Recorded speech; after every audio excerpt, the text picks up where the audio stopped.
program that keeps you sanctified and wholly taken care of. Why? Because we give you spiritual dose, physical dose, we feed you with news and everything that makes you one, African, and two, very Christian. And my name is Biadala. I'm here with... Kokuluma, of course. Wait, did you forget your name? Of course I did. We're getting ready to be edified. Yeah. So that God will be glorified. Eish. So that the devil will be terrified. Buzz. Welcome once again to a Monday morning like never before. We're excited that you can share your company with us all throughout the weekend, and we hope you enjoyed every bit of it all through Sunday. We went service and of course came back here, of course, to do it all over again. We're glad that you also stayed through to this morning's devotion, Command Your Week. I'm sure you started well. If you have not, please go back to our socials at Bishop Nick on social media and make sure that while you're on your way, you catch a glimpse of it and also balance it with what is about to happen here on Wake Up Africa. Quite a number of things coming up. Later on, we're touching base with news making headlines by way of Wake Up Buzz. We're doing news review segment is also on. We're getting into birthday celebrations as well. And then there's a conversation also on African cinema. We wanted to bring that to you last week, but we're not able to. And so we'll do exactly that coming this morning. Right, and it's still the month of February. Actually, this is the Valentine's week. So we're going to be having our Love Doctor series. You want to join, you want to be a part of it, you want to contribute, you want to learn from all these seasoned counselors that are coming through the studio. So, like Coco said, get on our socials, like, share, and drop your comments. We're going to be getting into the weather, and then we'll get into birthdays. How about we do birthdays first, right? Absolutely. Yeah, new day, new week, new things. Yes. Yeah, so let's try some birthdays. Oh, is it your birthday? Share with us. Yeah, it's your birthday. It's your day, one day out of 365. It's your day, one day out of 365. Happy birthday, ooh, to you. Happy birthday, yeah, to you.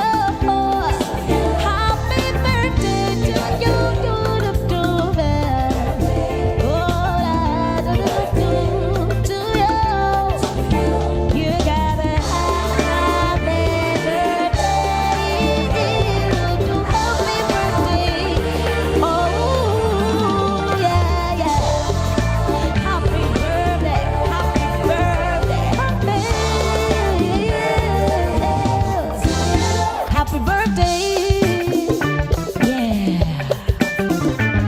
It's your birthday. It's your day, one day out of 365. It's your day, one day out of 365. Happy birthday, ooh, to you. Happy birthday, yeah. To you, happy birthday to you. So happy birthday to you and everybody who's celebrating today. We wish you God's blessings. May the lines fall in pleasant places for you, and may you enjoy God this new year. I saw Sir John, one of the finest keyboardists here, and then also during the weekend, Hakeem, one of the gifts that the kingdom has, the gospel fraternity has, also celebrated his birthday. So happy birthday to you, Hakeem. Right, alrighty. So how about we get on with the weather? Know what's going to be happening over the weekend. I had some rains in my area. I thought that's a breaker. Really nice, and the weather prophet actually said it before we broke off last week. And so let's know what's going to be happening today in Ghana and, if possible, in some parts of Africa. Good morning, weather prophet. Good morning, the precious one. How was your weekend? The weekend was normal and was enjoyable. Very good by God's grace. I It was see. good. Yes. Amazing. What should we expect today? But before then, I should ask you, you and Koku, are you also celebrating your birthday? Because you are looking very beautiful and handsome today. Every day is our birthday. You are the only one beautiful. Wow, wow. Also because it's the week of love. That's why, yeah. Oh, I see, I see, I see. Okay, let's get into it. Thank you very much. It's a beautiful brand new week, Monday, February 10th, 2025. We are looking at the weather for the next 24 hours over the entire country. Today, let me first greet our cherished viewers and listeners of Dominion TV this morning. Today it will be partly cloudy, misty with sunny intervals this morning over the coastal and the middle sectors. Very bright, sunny, hot in the afternoon across all sectors of the country. Localized clouds formation will result in isolated rainfall activities over few areas.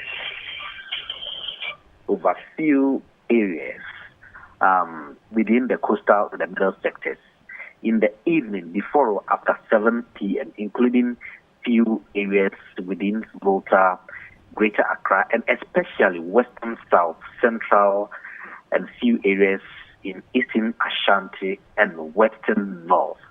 We are still in the Harmattan season, or don't forget, though we have rains during the weekends, on Saturday especially, doesn't mean we have gotten into the raining season. The Harmattan is still there. It will also come around again as time goes on.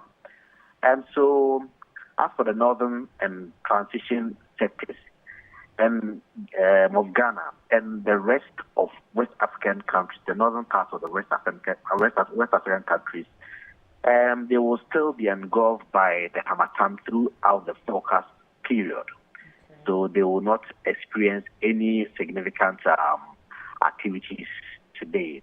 They are still in the Harmattan period. The state of the sea will be rough today, so our friends, our brothers, fisher folks, should take precautions today. And temperatures will range from 23 degrees Celsius to 33 degrees Celsius over the coastal belts, 23 to 36 degrees Celsius over the middle sectors, 20 to 37 degrees Celsius in the afternoon over the transition belt, 20 to 39 degrees Celsius. 20 degrees Celsius to 39 degrees Celsius over the northern sectors of the country where the Harmattan is still enjoying itself. This is how the weather will fare for us for the next 24 hours over the entire country. I will keep you updated with any atmospheric changes for viewers and listeners to be very much aware. Thank you very much, the precious one. Great. Thank you so much, the weather prophet. So you heard him. We're going to be having something less of Harmattan. Going to be a bit cloudy, but you should be ready for some hot sunshine in the afternoon. Know what to wear, how to look, how to dress for your children. Very important. Yeah, and then he also says that we'll share almost the same weather situation with neighboring countries. So if you're in Nigeria, you're in any part, Congo, any part of Africa, you should expect that, right? Okay, so now that we're done with that, how about we feed you with some news by way of Wake Up Buzz, getting onto the international scene and also the local scenes, just some news for you to run along your day with. Wake Up Buzz.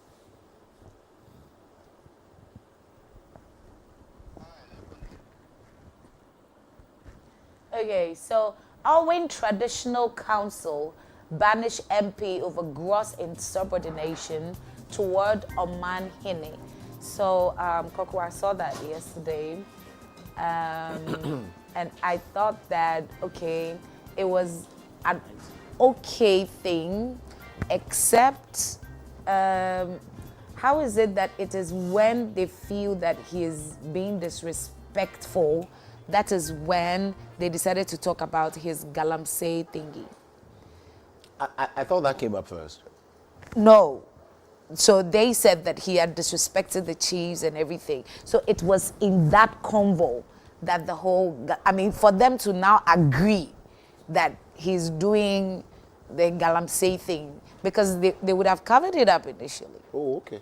Right? I heard that there were some people linked to the government that were still engaged in this particular thing. So as for the disrespect and, of course, the banishment, or if you like, the excommunication, I saw that, I think, yesterday. Yesterday, yeah. So I thought that one preceded the excommunication. So he came out and said, okay, he's fighting galamsey in his community. Oh. So it is as a result of this that the people actually say that no, it's the other way around. Okay. So You know. investigation should just be conducted. Just go on. Yeah, so that's it. Because look, many people think that this fight against galamsey will not be possible. Yeah. Many people think that. Well, let's still stay here in Ghana, our local scene. National security seizes stash of US dollars, gold bars, and counterfeit currency in warehouse bust. We are told again that some, I don't know, 40-footer container, or two of them or so, they still cannot find that. They are still tracing that. But we have been told that this is how some people live. This is how some people make money. This is how most people make money indeed in this country, yes. By stealing from us, by making sure that they use whatever it is that they have to take from us. Money laundering, and also not everything you see that's genuine. Indeed, what we were taught the other day, if it is anything to go by, how money grows gradually with you. Yeah, it doesn't work for people like that. A lot of people do not have clean money. And so it's not surprising to a lot of Ghanaians that people are hoarding money, people are into these things and all But the that. counterfeit part of it, I have friends who are bankers, and some of them fall victim to these because the guys come around making it look good. Yes. And then it's all of that. Yes. But it's bad. We pray that they're able to get the guys involved and Burn the deal with counterfeits them. and make sure Exactly. that they get these tip-offs easily, so that we can get rid of these guys, because they are just dangerous people. Dangerous well. people.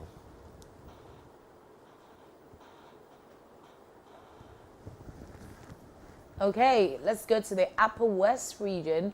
GES interdicts PINA SHS headmaster over food smuggling. So you're going home with food items, and this I'm even surprised. I mentioned this the other day when we were talking about these things going back into the hands of these people. You see, as much as the food being at a central point, which is a buffer stock, and being distributed is a bad idea and has not yielded any positive result.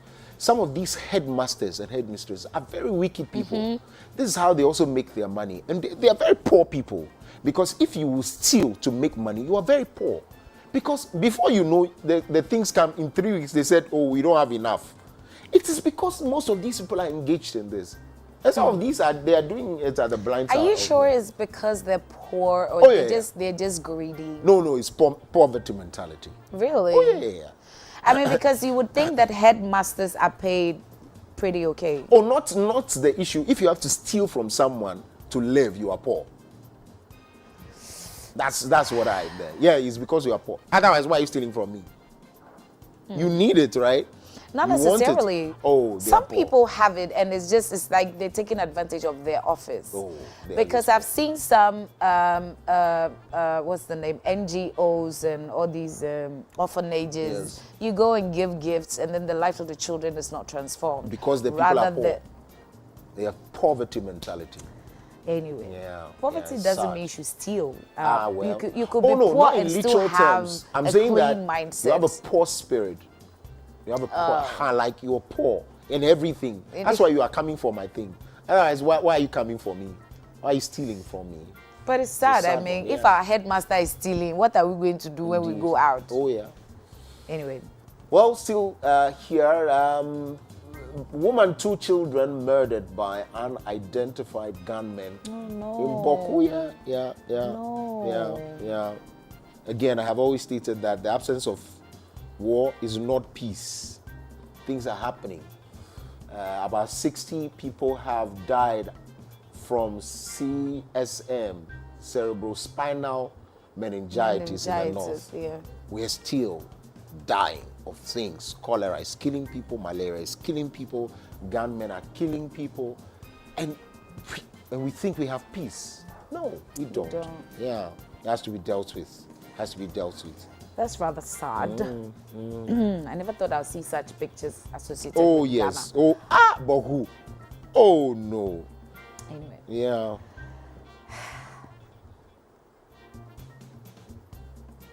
All right, so Winneba records 29 confirmed cases of cholera. So we started to have this convoy. Doesn't make you a prophet, please. We started to have this convo, I think 2 weeks ago, about the outbreak of cholera. We had the doctor in studio. Yeah. We touched on these things. Even the rep from FDA, took us through what we needed to do, in terms of food and everything. But I think this is bigger than just the home situation or hygiene situation now.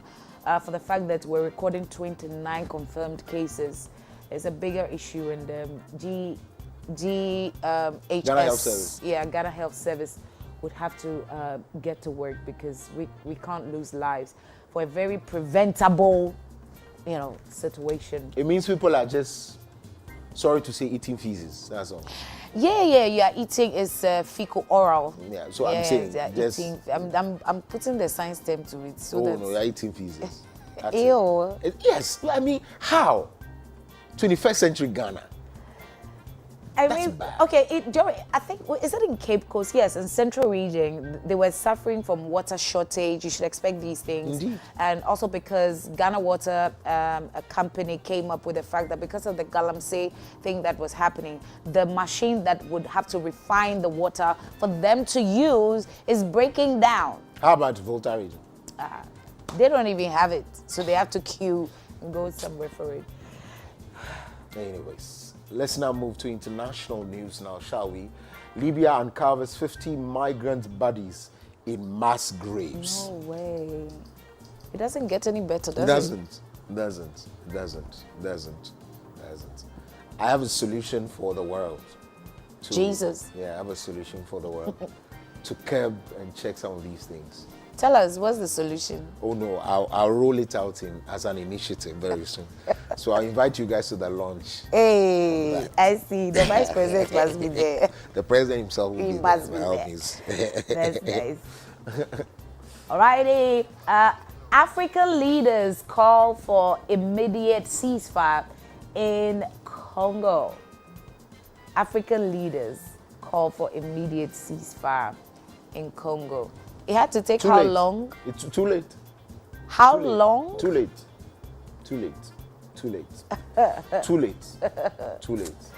But I hope we have these conversations sometime very soon.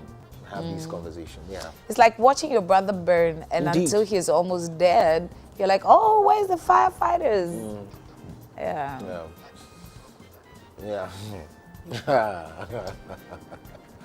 Interesting.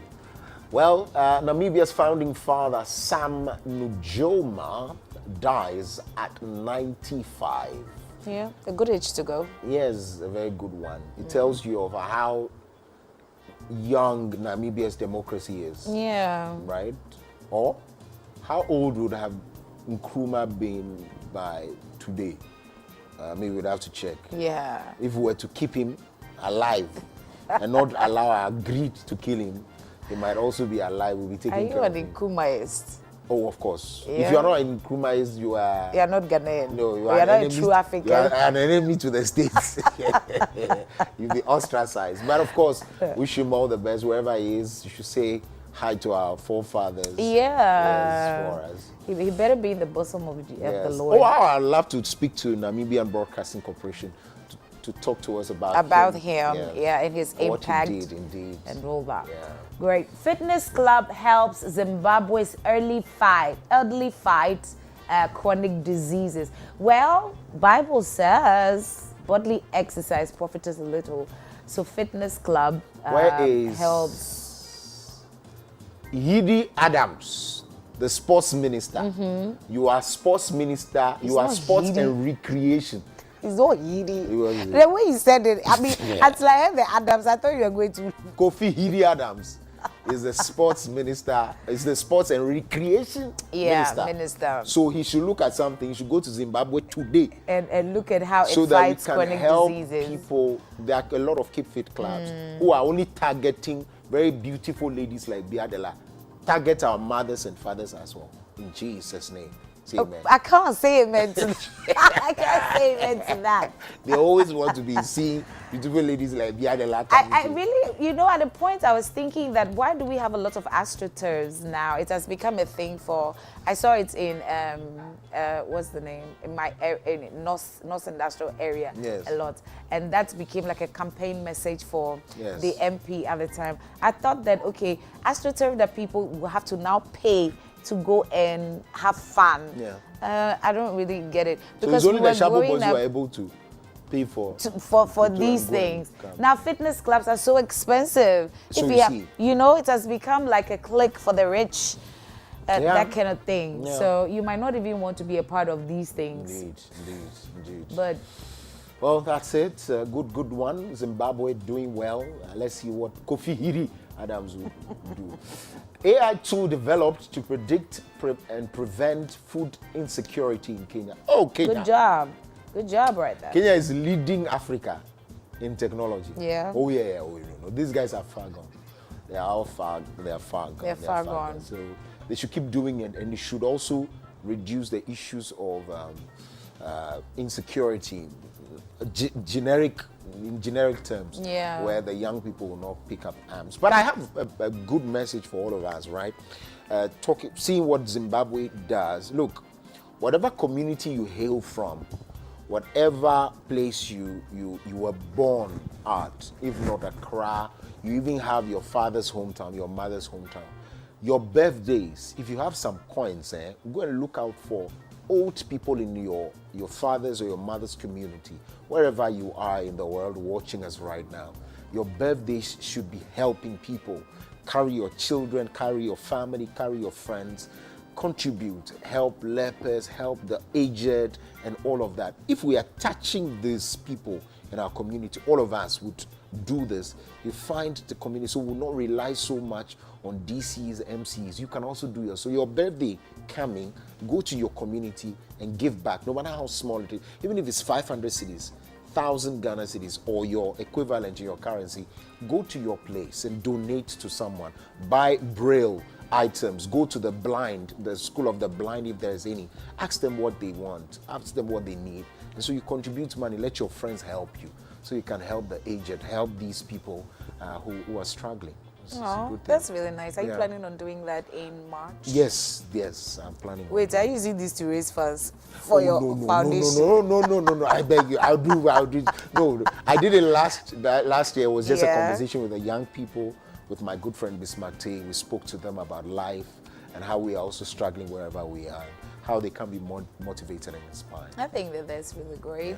So we don't have to spend money on cakes and champagne. No, forget about that thing. All these people coming around. I see how people spend on birthdays now.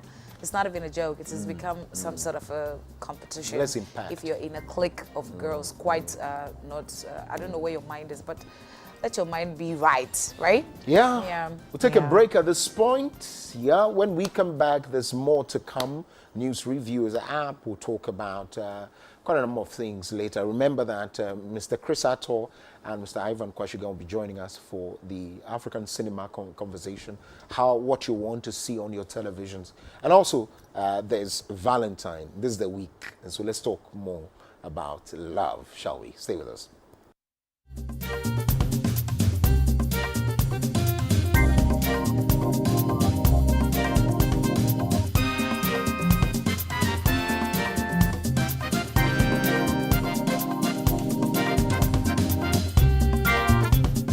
want to welcome you to Wake Up Africa Morning Show.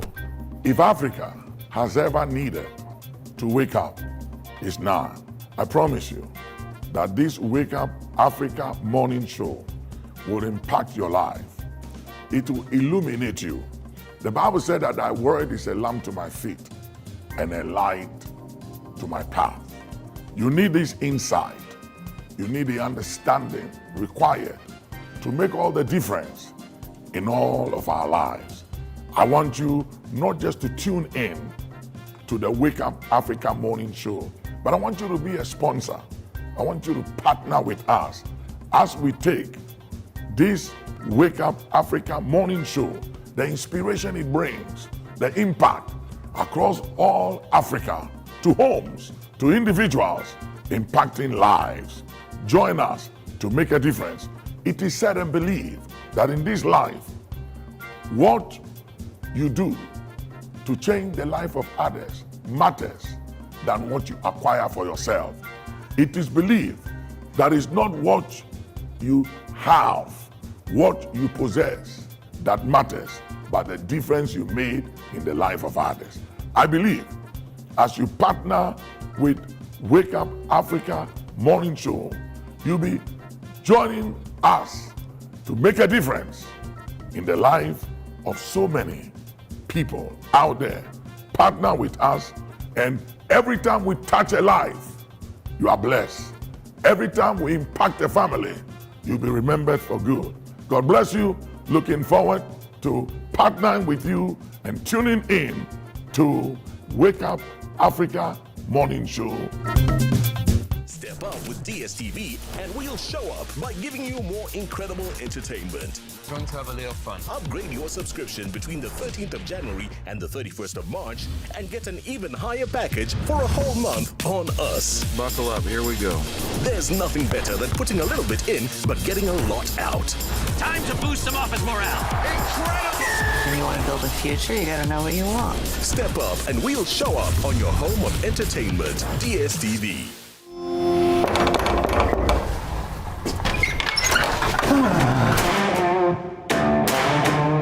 I wanted to make it a surprise. Why? I knew the dramatic appearance would excite everyone. I've been looking for you for a very long time.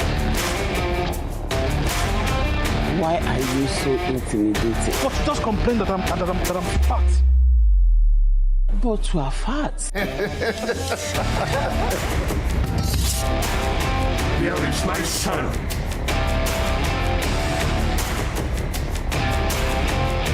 Give me what I want and I will set you free. Stop! Jesus has set me free. Yes, Lord.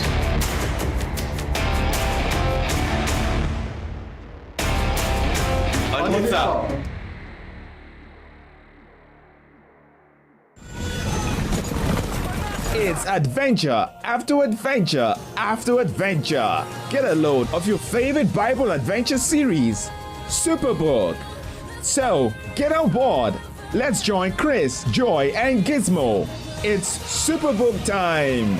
Superbook, weekdays at 4:30 p.m. Also on Saturdays, 10:30 a.m. on Dominion TV.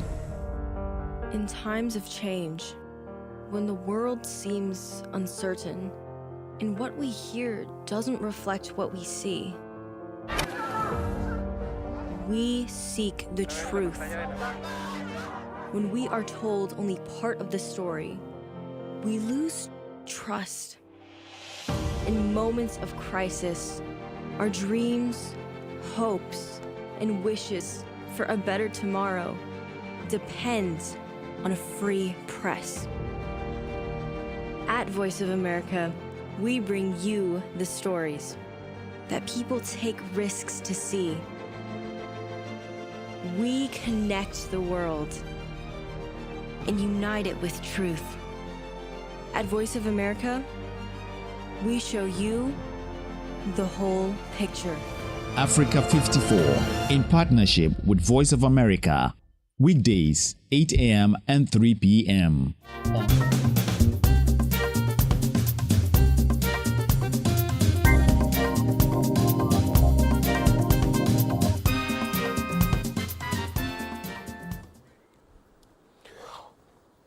Welcome back from the break. Thanks for staying with us. We're grateful that you can make some very good time to be with us here on Wake Up Africa. It's live on Dominion TV on television, of course, live on My Dominion TV, on Facebook, Instagram, on YouTube, and of course, X. And so you can join us wherever you are, be a part of the show, drop your comments, your thoughts, your submissions, and your questions will share with the world indeed. Let's now get ready for the news review segment. This is where we get to serve you details of news making headlines here in Ghana, of course, elsewhere outside our country, Ghana. My guests have joined me via Zoom. Reverend Xavier Demoji is a clinical engineer and also an assistant pastor with the Action Chapel International, Teshi. He joins us via Zoom, and also Reverend Nanaya Bafo-Boni is an architect and of course a builder, and also pastors the Eagles Network International Ministries. He also joins us for a Monday morning like never before. Good morning, and thank you very much, Rebs, for your time. Thank you very much for having us this morning, Koku. I trust your weekend was good. It was uneventful, but it was good. I came to work yesterday as well, but it was good. Well, Reverend Xavier, I hope you're fine too. Oh, by grace, I'm doing well. I hope you're also doing great. All is well. All is well. All is well. Well, let's start off on a very sad news. And veteran actor Mauli Semevo has been involved in a severe fire accident and currently battling his life at the hospital. The actor's house caught fire on Friday, February 7th, while he was asleep and was rushed to the hospital for medical care. Reports indicate that the incident has affected 44% of the actor's body, leading to a respiratory injury which has affected his breath. The cause of the fire is yet to be identified. There are quite a number of people who have called for support already, but let me just take your initial thoughts in about 1 minute on this particular one. Let me start off with you, Reverend Xavier. Yeah, good morning to our cherished viewers. It is a very sad news to hear a veteran actor being hospitalized as a result of fire outbreak. It's very alarming, some of these issues that keep coming up day in, day out. It's very sad for him to go through such an incident in his house. This also just to notify us about some of the measures that Ghana, the fire service is taking, in terms of building. What are the modalities that we put in place when it comes to building permit? Do we usually get a fire permit? Because it's very sad for such an individual to lose property and a lot of things. It's not just him, it happens to a lot of people. So I think it's high time a country as a whole put in measures to curtail some of these incidents. It's very sad for him to go through this. And I personally appeal to everyone to come to his aid to help him in this dying moment. Yeah. Reverend Anaya, sad one. There are quite a number of things I want to say. I mean, when I saw the news yesterday, I had to go and read the whole article just to be sure that he was still alive. 44%. And Mauli Semevo is not young. No. Well, I'll be turning 46 in a few months, just in about 2 months. And growing up 8-year-old, 10-year-old, I was watching him with Edina Matachi, Akofa, Genius, Yedu, Jagapi, he made the Ekakavo statement very popular. If it was in these days of social media, I'm sure it would have been used for a meme. Like all this, I don't want peace, I always want problem. For Ekakavo really traveled. He was a face in a lot of commercials. Yeah. And I think the late, I've forgotten his name, you call himself a name and say, headmaster of Abafum Secondary, aka something for short. This Empule series they did on Thursday Theater. Yeah. I mean, this man has really graced our screen and given us something to laugh about. It's sad. I don't know what the Actors Guild normally do, whether the guilds are even strong and they are really well resourced, because it seems that anytime our actors grow old or they have these challenges, there's always some sort of the community and the larger society has to reach out to try and help. I'm not saying we shouldn't, but I'm saying that we should start taking care of our own. It happens to the footballers when Sir Atukwe was not well. All the time we have to fall onto the larger public. And I think that the government should look at strengthening some of these associations, maybe helping them be able to make strategic investments whilst they are in active service, so that they can have something to fall back on. And I will agree with Reverend Xavier on his comment on the issue of building inspection. You know, some of these things ought to be looked at, because when you have a typical open market economy like we've been practicing it since the days of President J. Kufuor, so many goods flood in. And so if our standards authority are not strong with their regulation, and the municipal assemblies are not strong in their permit and building inspectorate assignment, we are going to see a lot of these inferior things coming in, starting electrical fires, and then resulting in issues like this. I mean, this is a celebrity by all standards. This is a very well-known person. So this news will trend. But what about people whose houses have caught fire who are not known by anyone? And I think the spate of fire outbreaks in this 2025 is just over the top. And we should look at finding some permanent solutions to it. And I'll add my voice to Reverend Xavier's call that all of us who can. I think there's an NGO which is in charge of helping burn victims. I think they put out the article and they put some Momo number and things out there. Interestingly, they actually use a merchant ID, which means that it's more authentic. I mean, somebody cannot receive the money falsely. Whatever little we can send in there, 50, 100, 200, 5,000, let's do the best that we can to keep this man alive. He's an institution. Indeed. The last time I checked here, I think he was in charge of National Theatre. I don't know whether he's off, but truthfully... Yeah, he's one of the staff members there. Yes, truthfully... I think at Bibi Groma, there's a group be like there. Bibi Groma something. Yes, yes. He seems to play an active role. Yes, the last time I checked, just looking, I don't know what he does, but he's not in a good condition, like how you described him. And so there's a bigger conversation we need to have around how they are paid, because I know, I mean, peanuts. The money's paid actors here is just peanuts. Anyways, so we wish him all the best. We'll see how we can also find those in charge and then put out numbers there and get people to support and all of that. But let's move to some other story, shall we? The National Security has intercepted 12 containers of fake US dollars, suspected gold bars as well. The National Security operatives have intercepted a significant haul of counterfeit money and suspected gold bars concealed with 12 20-foot shipping containers. May I repeat that? 12-foot shipping containers. Acting on a tip-off, officers raided a warehouse in Sapiman within the Gan South municipality where the illegal stash was uncovered. Upon inspection, bundles of the fake US dollars were found inside wooden boxes which had been hidden within cement to avoid detection. Other items seized included counterfeit Ghana cedi notes, as well as fake Ghana Army uniforms and boots, raising further security concerns. Authorities have confirmed that 2 of the containers remain unaccounted for, with intensified efforts underway to locate them. Well, meanwhile, a manhunt has been launched for 4 individuals, including a suspected ringleader identified as only as Alaji. National Security has assured the public that investigations are ongoing to dismantle the operation and bring our culprits to justice. Reverend Xavier. Yeah, we thank the National Security for such a swift action that they are taking to apprehend those that are involved in this act. Listening to the news and watching what is happening, it's very sad that things have turned this way for 12 containers of 20-footer container to come to this country. It raised a lot of security issues. The question is, where was the containers taken from? What happened at the port? What modalities took place? Were the inspections done appropriately?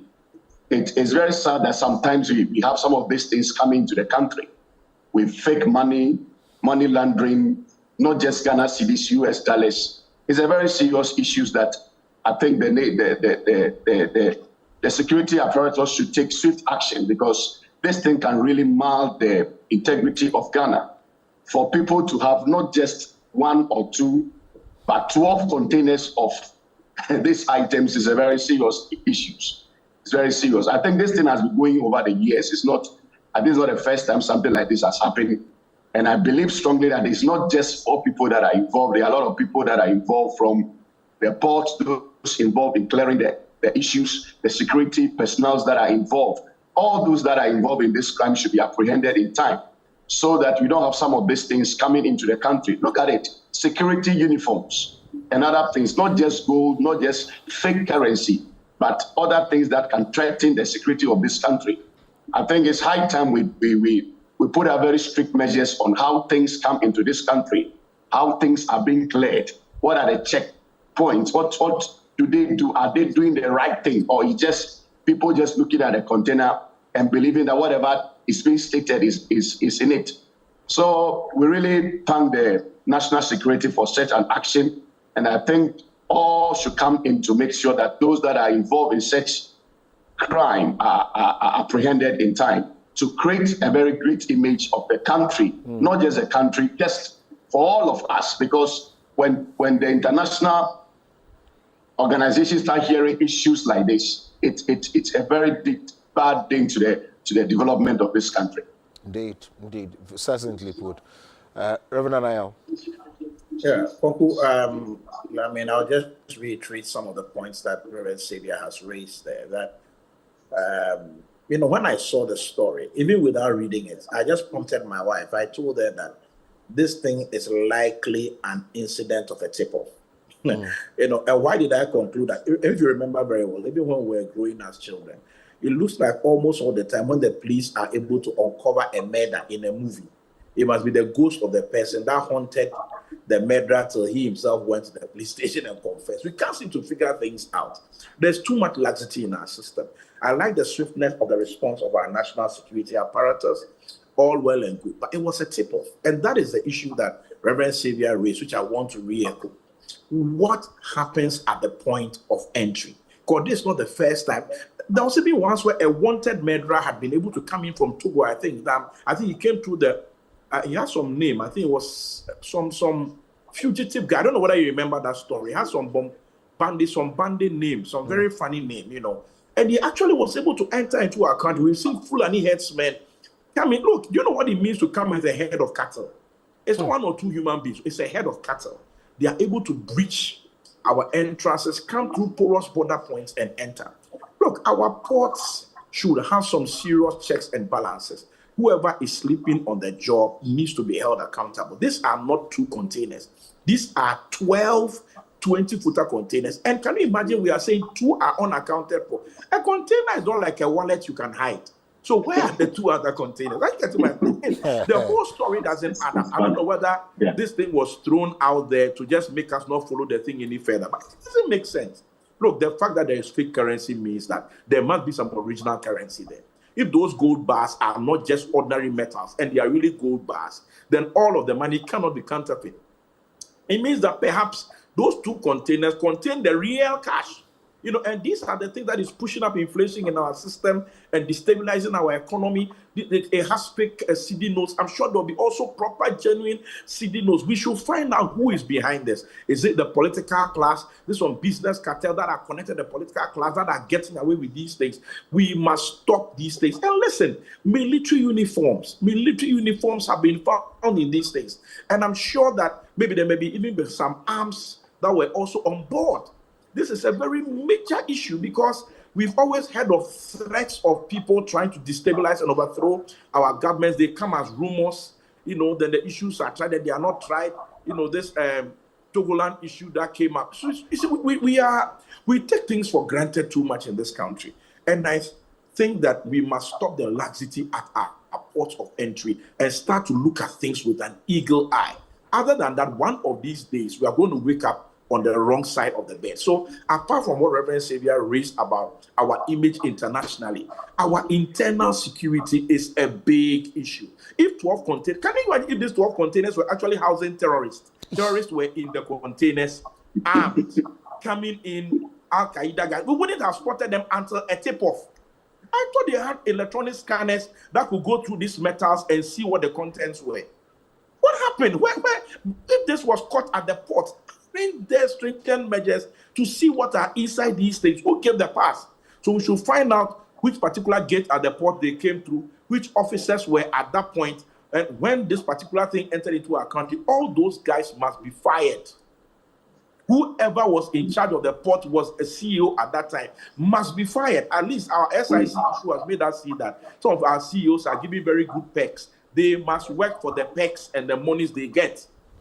This laxity is too bad. I mean, it's so dangerous. Let me just digress a little. I mean, look at this big estate that is right across at 37. When I saw it as an architect, I told somebody, I don't know who gave a permit for this, because the kind of sniper rifles they have now, somebody lying on the roof of that building can easily kill our president at his desk.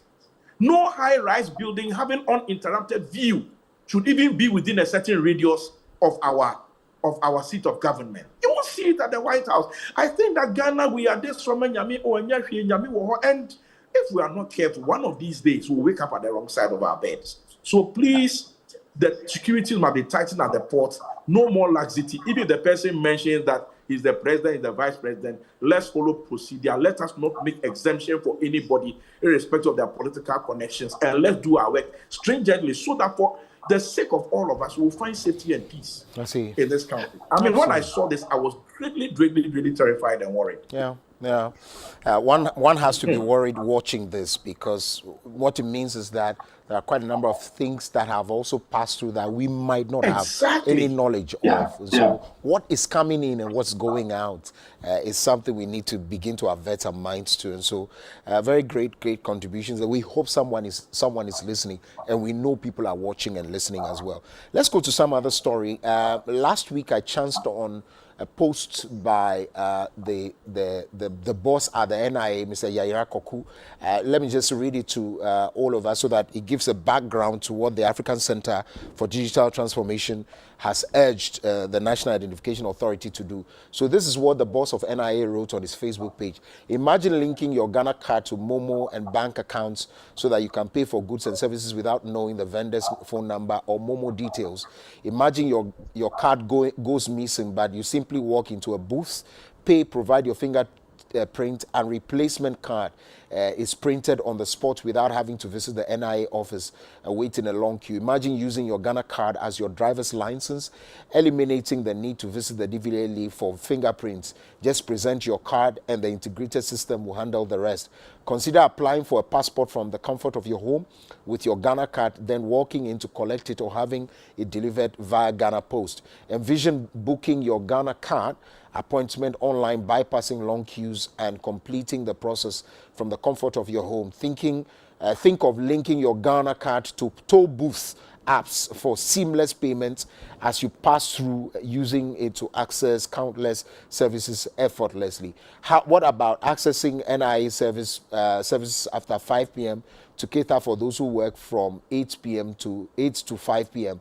This and much more is what the NIA envisions for the future in collaboration with partners and stakeholders. It ties into what the African Center for Digital Transformation has urged the National Identification Authority, the Bank of Ghana, and financial institutions to do. That is to ensure that the Ghana card functions as an ATM card. I saw a post that counters this by someone that had a Nigerian name.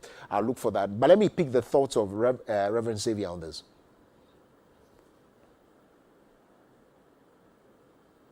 Reverend Xavier, can you hear me? Okay. Reverend Anaya, can you hear me?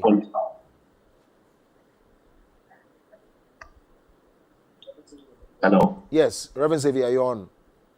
Yeah. I was saying that it's a good policy of digitization.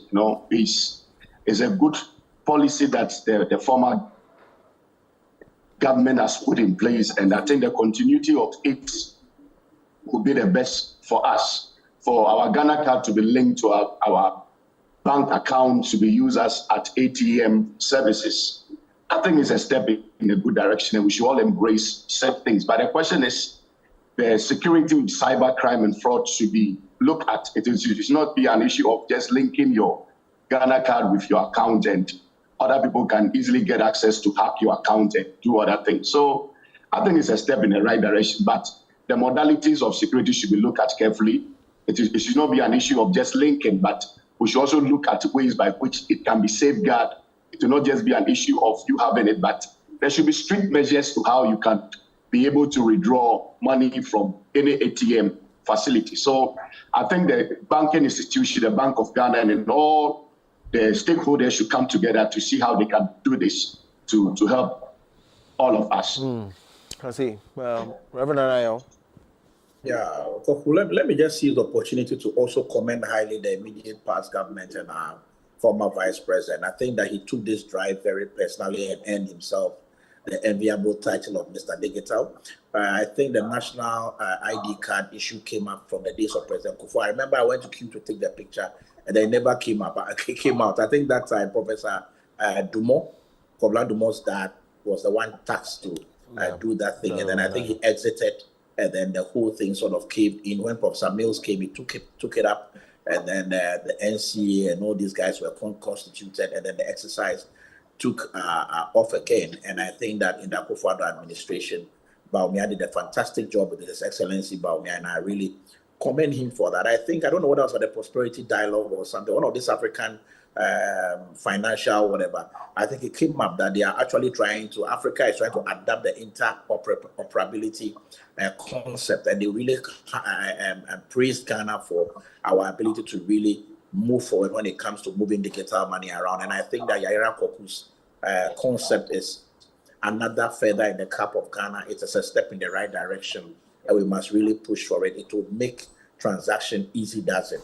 But I'll again rehash what Reverend Xavier said, because even with a few banking apps here and there, sometimes you transfer money, it won't go through. You reach out to your bank, it takes 72 hours before the transaction is reversed.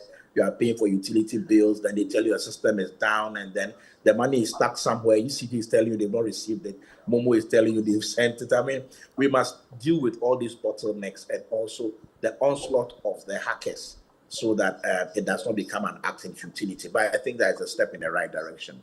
And I think it's one of the ways that can really rope in our rural folk and the unbanked, the larger unbanked community of Ghana, because then this will not really necessarily require even a bank account, but because everything is linked, there's easy transactions, especially when it comes to the suggestion of being able to get a passport and replacing your Ghana card just by getting to a booth and getting it printed. I think it's a fantastic and brilliant idea, and we should encourage Yaira in that direction. I see we have some few minutes to go, about some 2 minutes. Let's quickly touch base with Africa, the WAEC, the West African Examination Council, announcing that all withheld 2024 West African Senior School Certificate Examination results will be released by February 28th, 2025.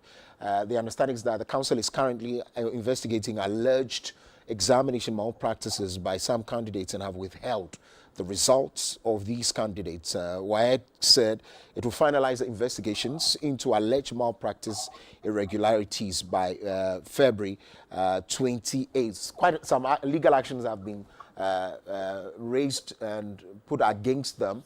They've also sought some, stay of execution on that. But let me take your quick thoughts on that, Reverend Xavier, in about a minute.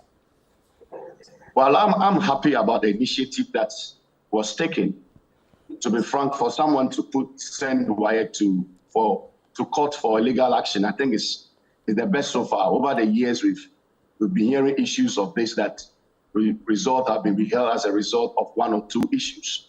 But there have been no substantive proof of exam malpractices. So I think for them coming up with a statement that by 28th of February, all results will be released, I think is a good one. This is something that I've delayed over the years. You see, anytime issues like this come, I think the issue of communication should be prompt.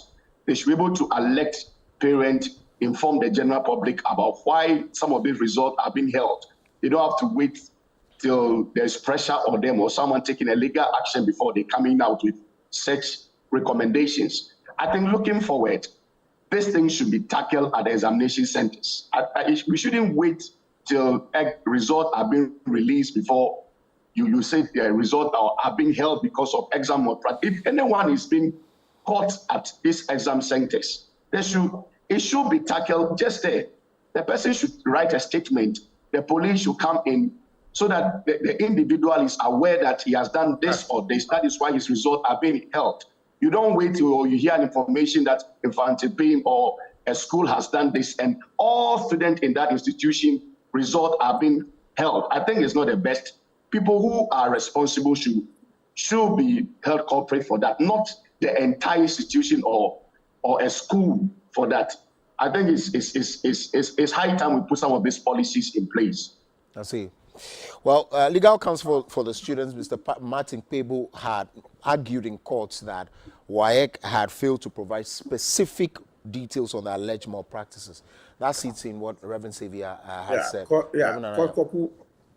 I share in that sentiment because I think WAEC's action goes against the principles of natural justice. You don't punish someone without giving them a fair hearing. So, Reverend Xavier said, the right thing to do is that you know all these list of students, you can publish them, make them aware so that they can come and seek redress. But you don't hold up everyone else and give no reason until they come and inquire by themselves. And again, if these results are released and some of these students are found not to be culpable, what will be the remedy WAEC will make for them, considering that admissions have already been done? And I mean, they're going to stay home for a whole year, missing out on their chance at furthering their education. I think that is unfair. WAEC should expedite marking. WAEC should single out the persons early enough and then use the media platforms available to us to inform the general public of those that they have issues with, and let the issues be resolved appropriately so that people are not unfairly punished. But I think that the pressure brought on WAEC, like Reverend Xavier said, was in the right direction. And I think that there's a certain liberal atmosphere blowing across the nation of Ghana with the onset of our 1992 constitution, and we should push it. And I'm sure it will push the frontiers of accountability and make our society a better one. But let's also not forget that our country also failed to pay monies to WAEC for marking, and so we need to draw the balance and also cut them some slack. But the reality is that somebody has taken WAEC to court. Why doesn't WAEC sue for their money? I mean, look, there's a place for legal redress. That's the problem with us.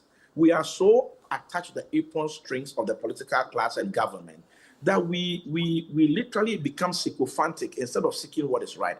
Let me give you a typical case in my industry. Ghanaian contractors never ask the government to pay interest on their delayed payments because they are afraid if they do, government will not give them job. And yet all the foreign contractors always charge the government for delayed payment and charge interest on it, which is in dollars. You understand? Because if you give us job or not, we will take what is our due. If we all act in concert, some of these things will stop. If the government knows that every Ghanaian contractor, when you delay payment, will charge you interest on the delayed payment, whether you give them job or not, the government will stop. Okay. That's it. I see. So the cowardice must end. We must develop some gravitas and get things done. I see. well, you have a point there. Reverend Anaya Bafo Boni is an architect and, of course, a builder, and also pastors the church at Eagles Network International Ministries.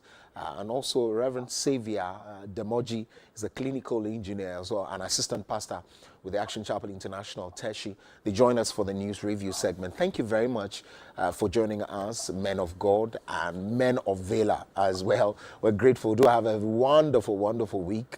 You too. Absolutely. Thank you for having us. Indeed. And of course, to you as well. There's more to come here on the Wake Up Africa. You need to stay with us. We have conversations coming up. But for now, we'll take a quick break. When we come back, the show returns.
Alrighty, hallowed be your name. Reverend Efe, that is just an amazing tune. First off, our love goes to God, also because he first loved us and gave his son Jesus Christ. So you want to love him, love everything about God. Beautiful sound. Now let's get on with tech and trends. Over the weekend we had amazing things that were going on, and I know that my girl Sia Hene is ready and fired up to give us everything that happened and also to tell us what's about to happen. Hey Sia Hene. Hi. Beautiful Monday morning. Yeah. Yeah? All right. Good. How was your weekend? Oh, my weekend was awesome. Yeah? Because of the events that were back to back. I see. It was great. What about you? Well, mine was great. The icing on the cake was me being at WAS. The worship all-night service. It was amazing. Yeah. I loved it. I loved it. I loved it. Can't even express it enough, but it was great. Yeah. It was really great. And hello guys, this is C Ahine, and this is the Trends and Tech segment. This is where we bring you all the latest in the world of trends and technology. To our first story.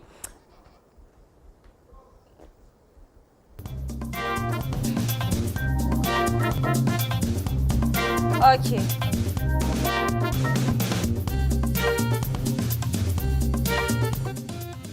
Yeah, so to our first story, on Thursday, Celestine Donko officially launched her Celestial Praise.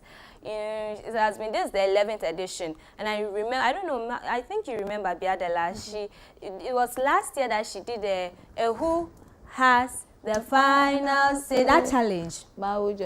I wanted to try it, but I couldn't. I really couldn't. And she had a lot of gospel artists there. That's where she also unveiled their lineups that will be the guest lineups that would be featuring her this time. We have the likes of GUC from Nigeria, Kwekute from Ghana, Pastor Edwin Datson, and Zaza from South Africa. Yeah, we are bringing in something new. That's and we are all beautiful. looking forward to her challenge that she'll be bringing this time. And I'm lucky because I have, Biada, I have you and Koku here. So if she brings anything heavy, we'll win. I know. We're winning. I know. This time I will surely do some. That's right. Moving on to the next story. Over the weekend as well, we saw NSPPD. Yes, the new season prayer and prophetic declarations. It was awesome. It was massive. The place that they did, the venue had 55,000 capacity, seater capacity, and the whole place was filled up. Let's check the video out.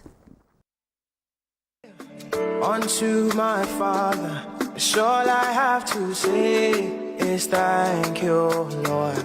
Thank you, Lord. Thank you, Lord. See, all I have to say is thank you, Lord, for the breath in my lungs. Thank you, Lord, for the strength in my body. I thank you. You're a wonderful Father to me.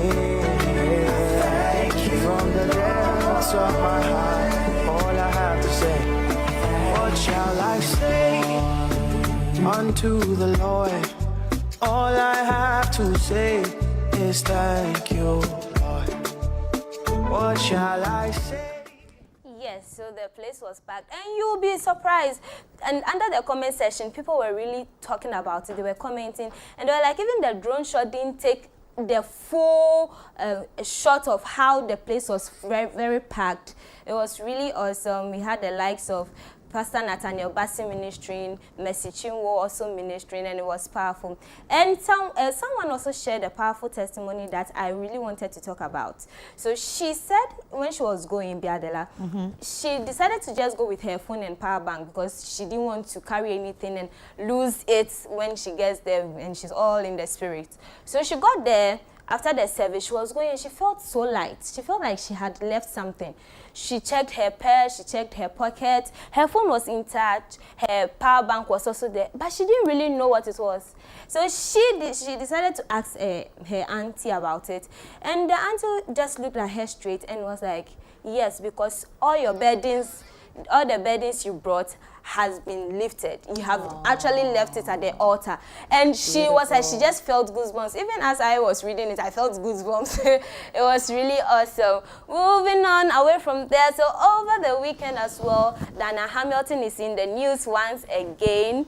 And this time she decided to have a clean-up session at the the environs of Teshi, where she'll be having the Awake Experience. And Awake Experience is this Sunday, the 16th of February. Let's check out the video.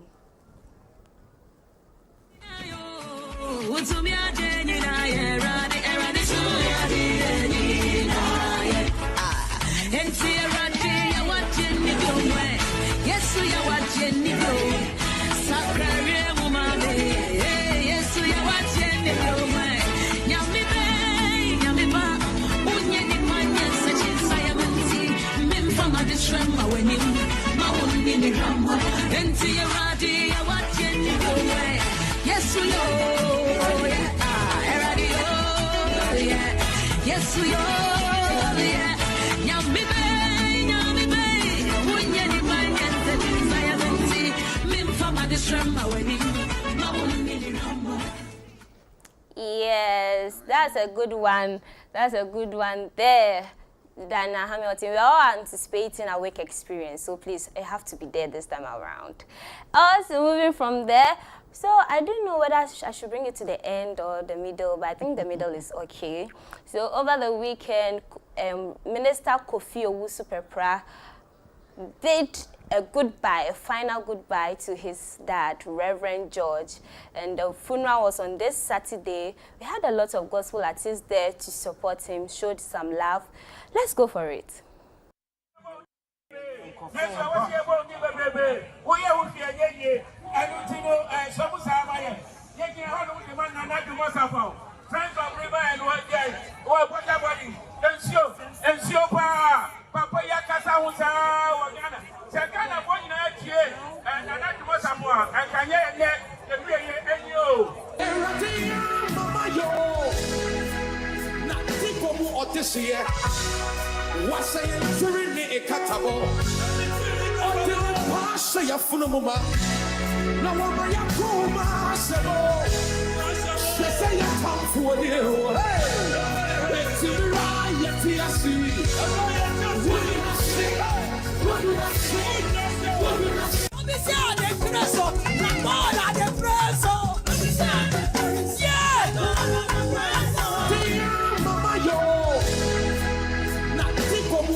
The playing of various musical instruments. Daddy, our superhero, our cheerleader, you injected a lot of life, energy, and warmth into our corner as you gingered us on to face life boldly and confidently. You knew how to celebrate your children and push us to greater heights. For you, giving up was not an option. Whenever we showed signs of wanting to give up, you would say, you are the daughter of the son of an eagle. So that's the video by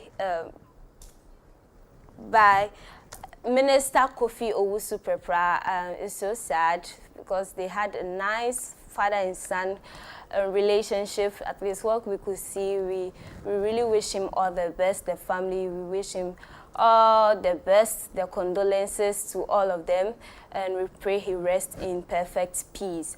Moving on from there, so Hallelujah Challenge is happening today, live.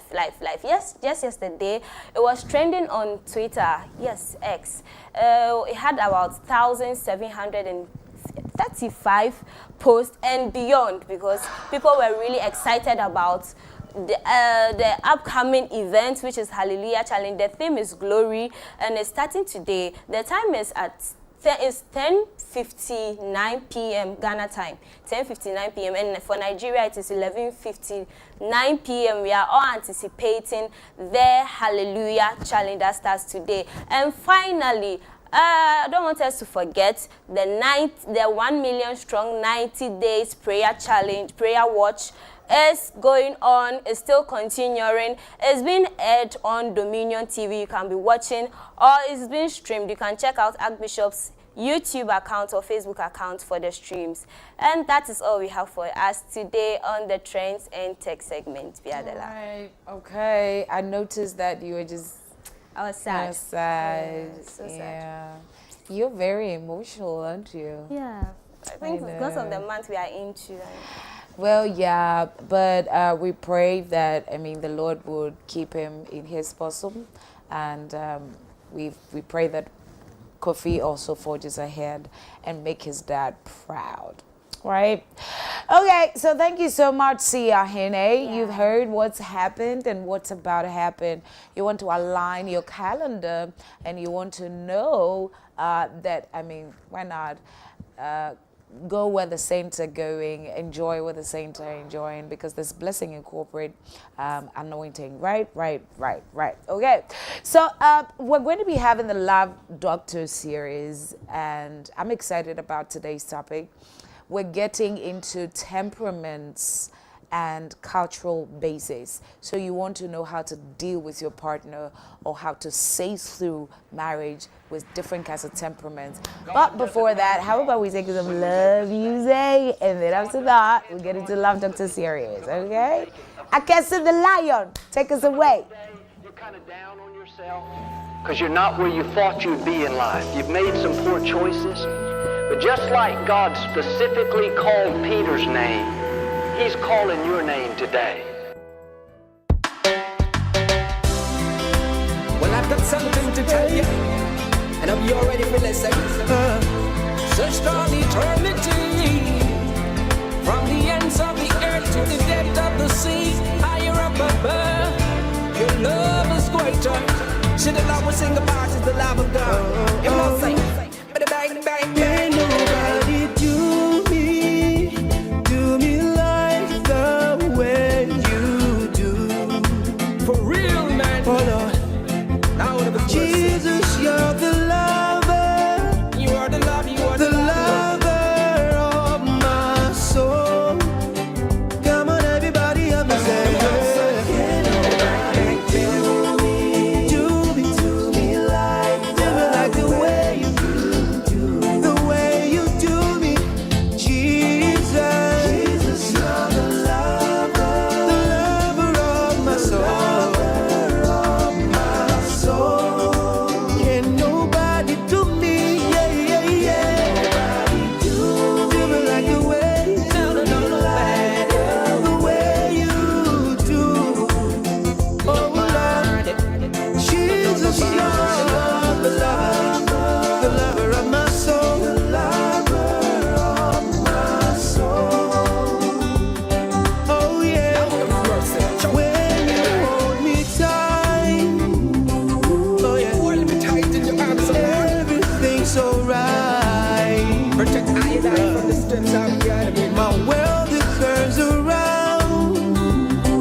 Your love is crazy.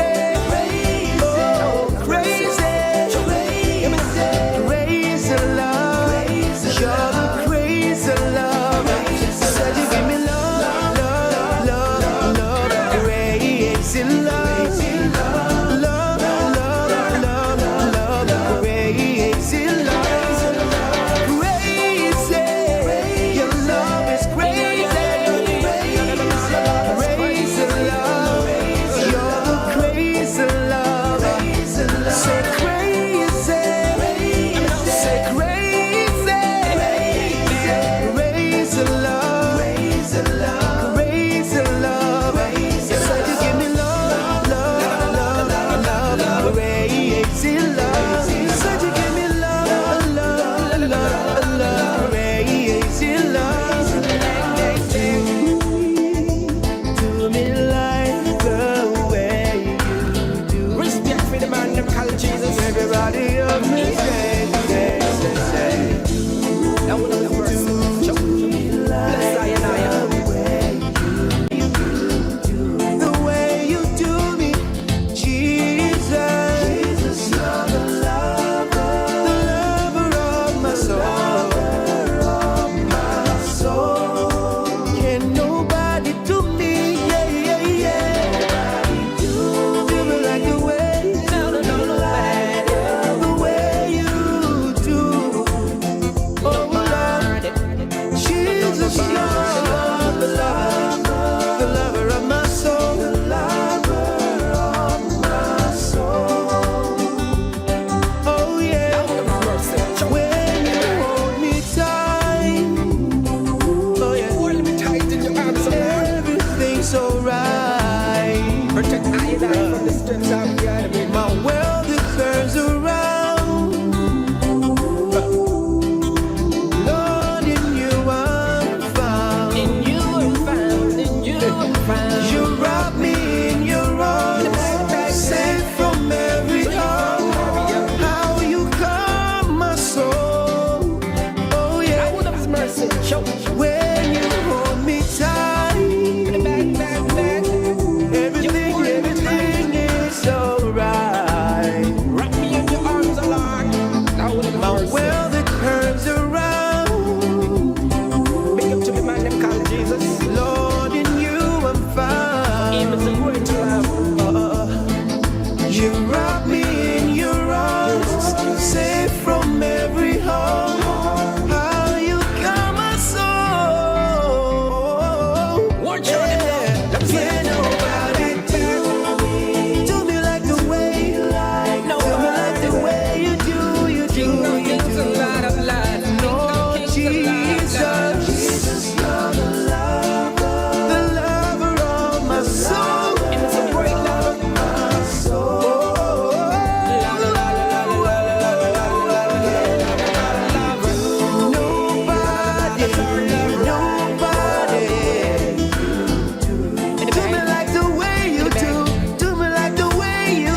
Well, of course, Biadela tells me because it's reckless love, it has to be jumpy and all of that. I'm still jamming to it, honey. I know it's jamming. So one of the very great ones when Mr. Akese Primpong came into the scene. And so wherever you are, good morning to you. And of course, good morning to you also, our viewers. You've been watching all through. And we started off from last week commemorating the month of love. Of course, it ends at on the 14th of February, and everybody's eye will be clear by 14th of February. Whoever is asking for a gift, it will be clear. It will be clear. Yeah, it will be clear by all means. But of course, it will be clear. Yeah, it will be clear. Beyond the lie and the shenanigans around love. But you're giving me a gift though, because whatever Koku gives me, I'm going to say it on air. So it better not be Chupa Chops or Tom Tom. Singlets, and I'll buy singlets. And boxes. But of course, we're continuing our conversation around love, marriage, and its related issues, whether positive or negative. We're trying to see if we can, through this Love Doctor series, heal some homes, mend some broken hearts, and also replace the foundation of some marriages by the grace of God. And so we're continuing. Counselor Dr. Samuel Dobeto is here with us. He's the only one who has left his wife in the house, and he's here alone. Doc, we're grateful that you can join us. Good morning. So much. It's good to have you.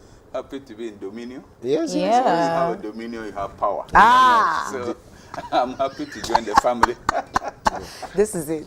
Don't do that. We have Dominion, honey.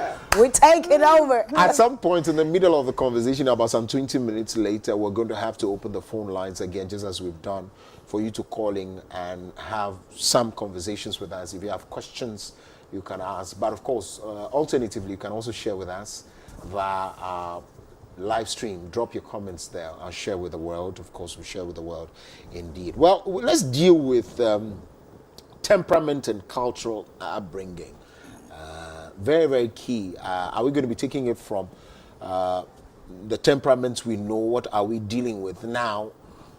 When you say temperaments and what you have seen in marriages, what is it that is frequent, a case that comes to you with regards issues of temperaments? Maybe you can start off with a definition. Of course, let's zoom into some of the cases that you have been presented with. All right.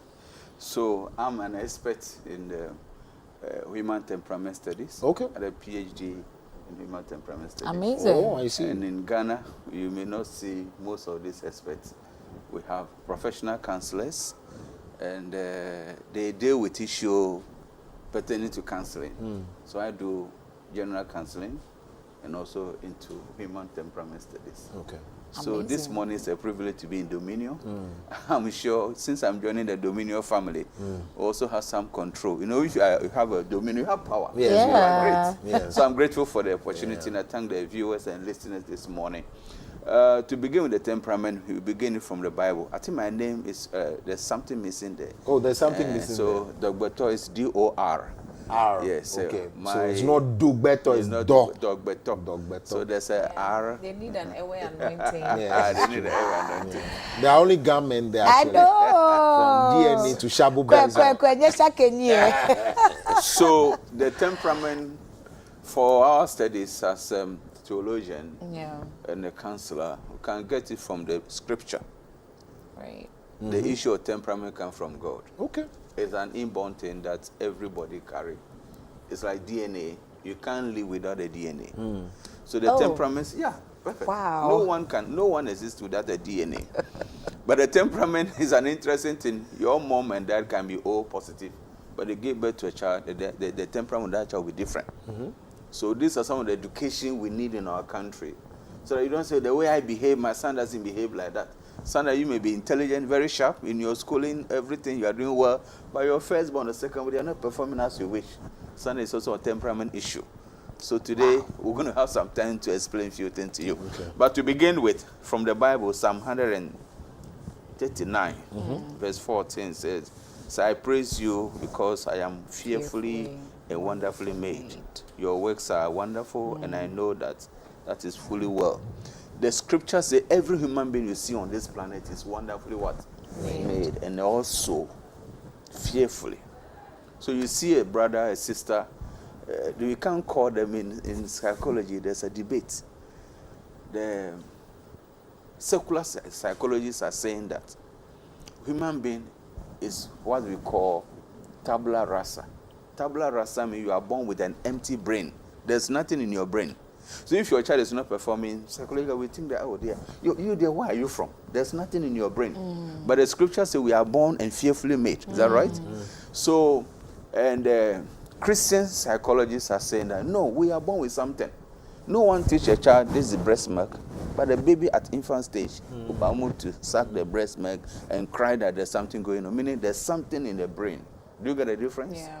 Because we are fearfully and wonderfully made in the image of God. So the temperament issue is that we have 5 temperaments that run through every human being.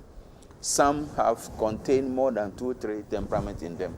So today you see them, they are this, tomorrow they are that. Sometimes you can't predict who that person is. So we are in a month of love. Relationship, those are now dating or those are in a relationship, know what we call a temperament. So Ghana needs a temperament education. So, I don't know. Can I continue? Please do. Please do. So, let's get into the so you are laying, yeah, of course. So, the temperament is indeed some say it's not a scientific study. All right. It is not something that you go into the lab and generate. But for our studies, we have a research method. We have a way of conducting a temperament test. We call it the annual profile test. So, at the right time, maybe we'll talk about that one. So, you can run a test for you, and you know your temperament. Really, when the result comes, you accept that, yeah, this is me. Yeah. So, temperament number 1, we talk about what we call a sanguine. A sanguine person is somebody who is free. He doesn't take anything serious.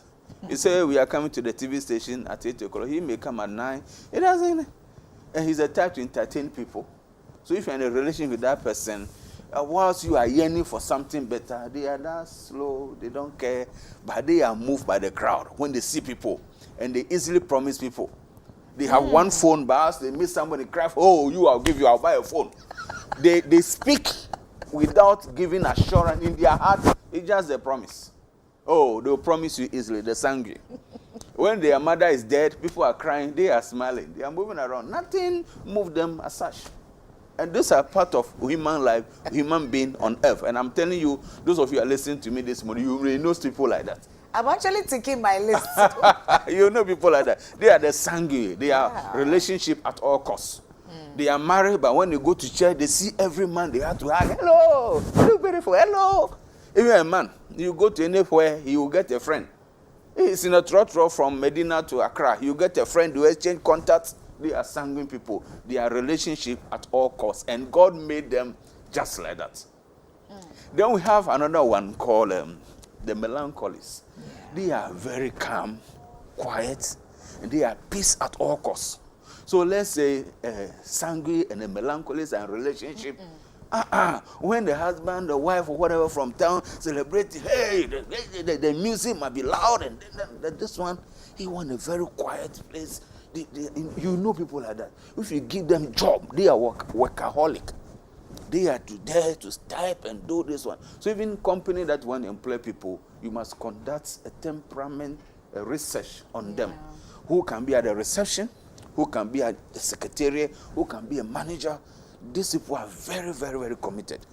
The sanguine, and it's God who created us like that. Equally.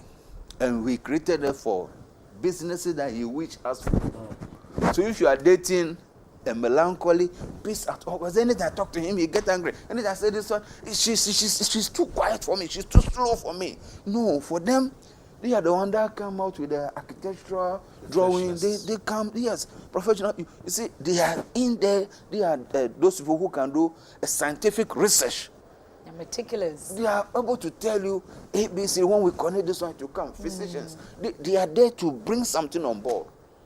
When people are looking at the design of maybe the bridge, the whatever, you want to find how come these are the men. You want to sit down. They can spend hours. But you have a friend who is Let's go to the mall. There's a jam coming. Shatawale is coming. This one, yeah. Want to move, yeah. Well, that one, your partner.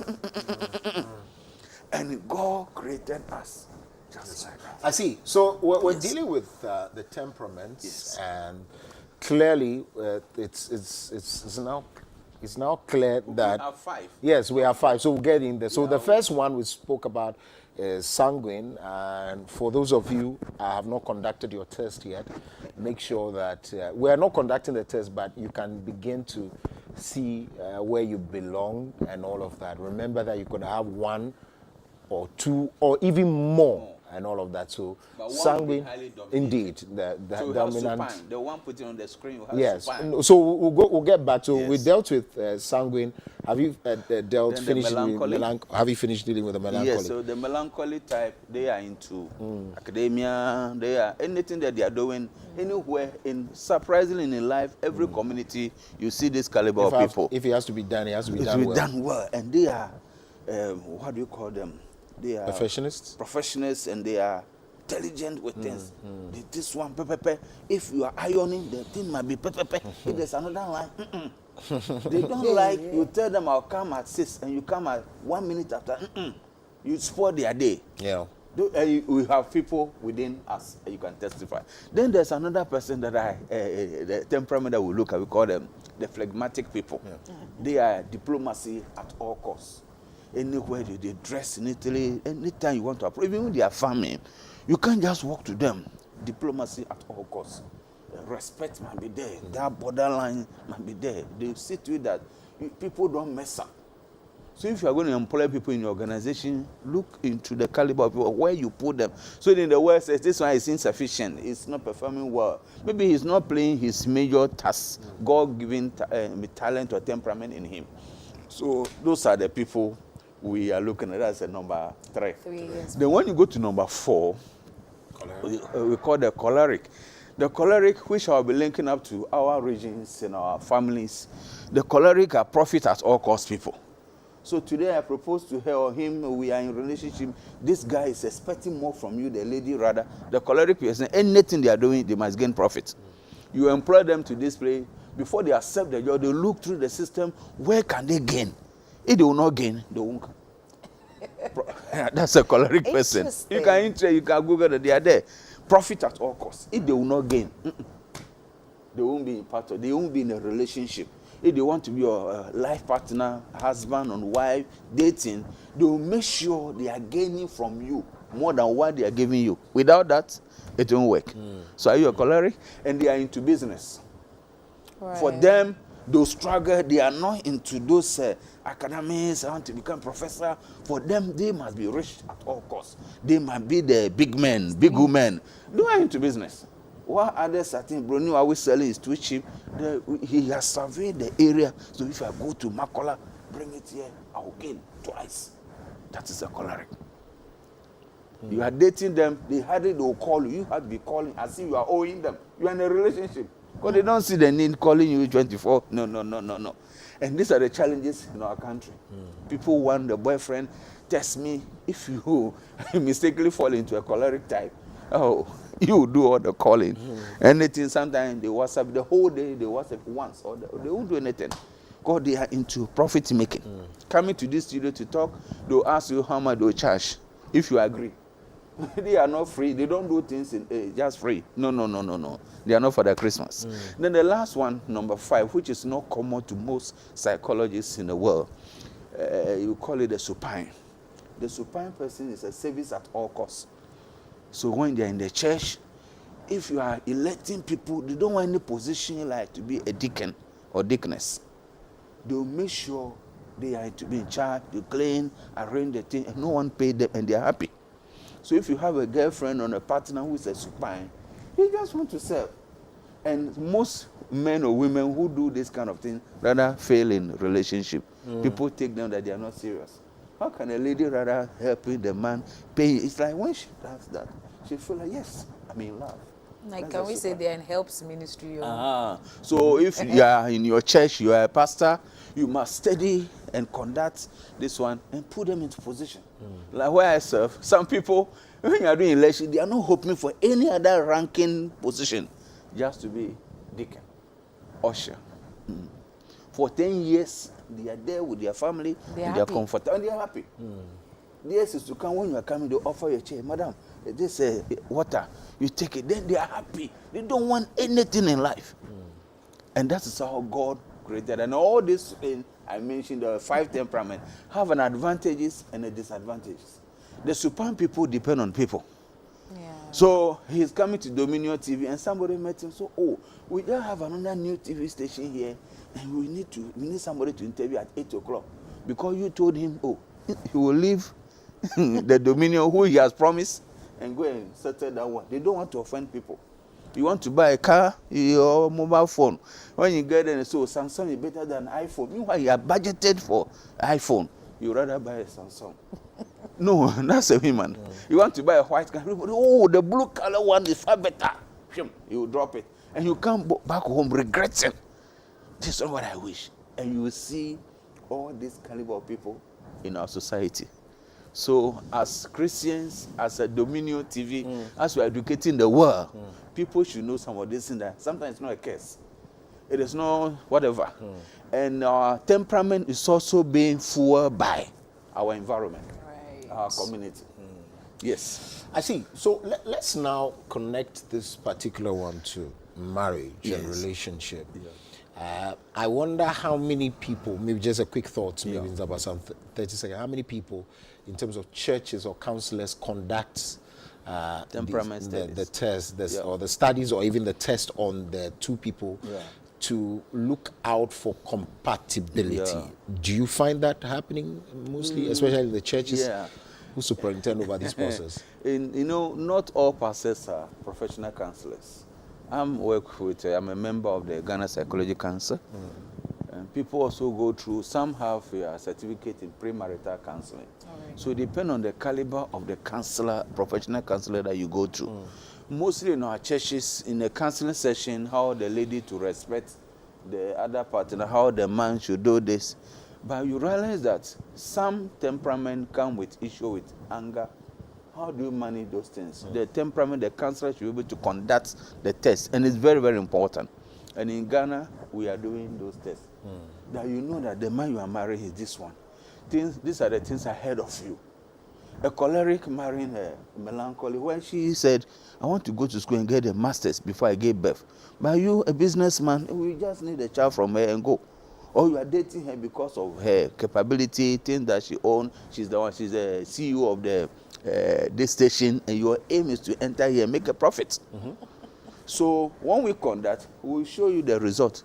But this is the thing the two of you are going to make. And there's a way we'll counsel you. And both of you decide. And you live in the marriage with a happy life. I see. So it's not like the genotype where you're looking at these two people coming together is fire. They could create sickle cell children. You don't think also that if choleric meets choleric, there could be fire, so they must not marry. You cannot say that. No. When we done the session, the counseling session for you, we were able to tell both of you are choleric, profit at all costs. There are advantages in those temperament. We will let you know the advantages. Because all of you are, then you come out, we decide that, we want to produce a book. Maybe she can edit the book, you can write. Choleric, is it not profit you are gaining? Now you will not send your book to anybody to do the editing, the proofreading that they will charge. Now your wife is doing it, and the money or the expenses will remain. So it's a matter of getting the right person, conducting the right research on you, and give you a better way of life. So there's no, you see now, all the counselors will tell you, and the scientific research in the world saying that with any blood group, they can marry. AA or AS, which of them are not compatible? Genotype, which one? The AS. The AS, they can. SS. They can. Go to Kolebu, go to most of our hospitals. There's an injection that they'll give to the woman when she's pregnant. If you know your genotype, even there's a place called Banku Janshi. They do the DNA test. There are things that, the only thing that medical work cannot solve is the brain damage. Hearts, anything, they can do it. That's why you need to get a professional counselors. Well, yes. we you can ask, you can Google and check. Even ask the professionals. Any blood group can marry, provided they will take them through a proper counseling and they will go through the medical session for treatment. Okay, well, we'll visit that. We'll see how we can explore that. Yeah. Right? If there are questions about it. Well, this whole temperament thing is, so you can't actually tell somebody, though, okay, because the two of you have this temperament, it might not be looking good for you.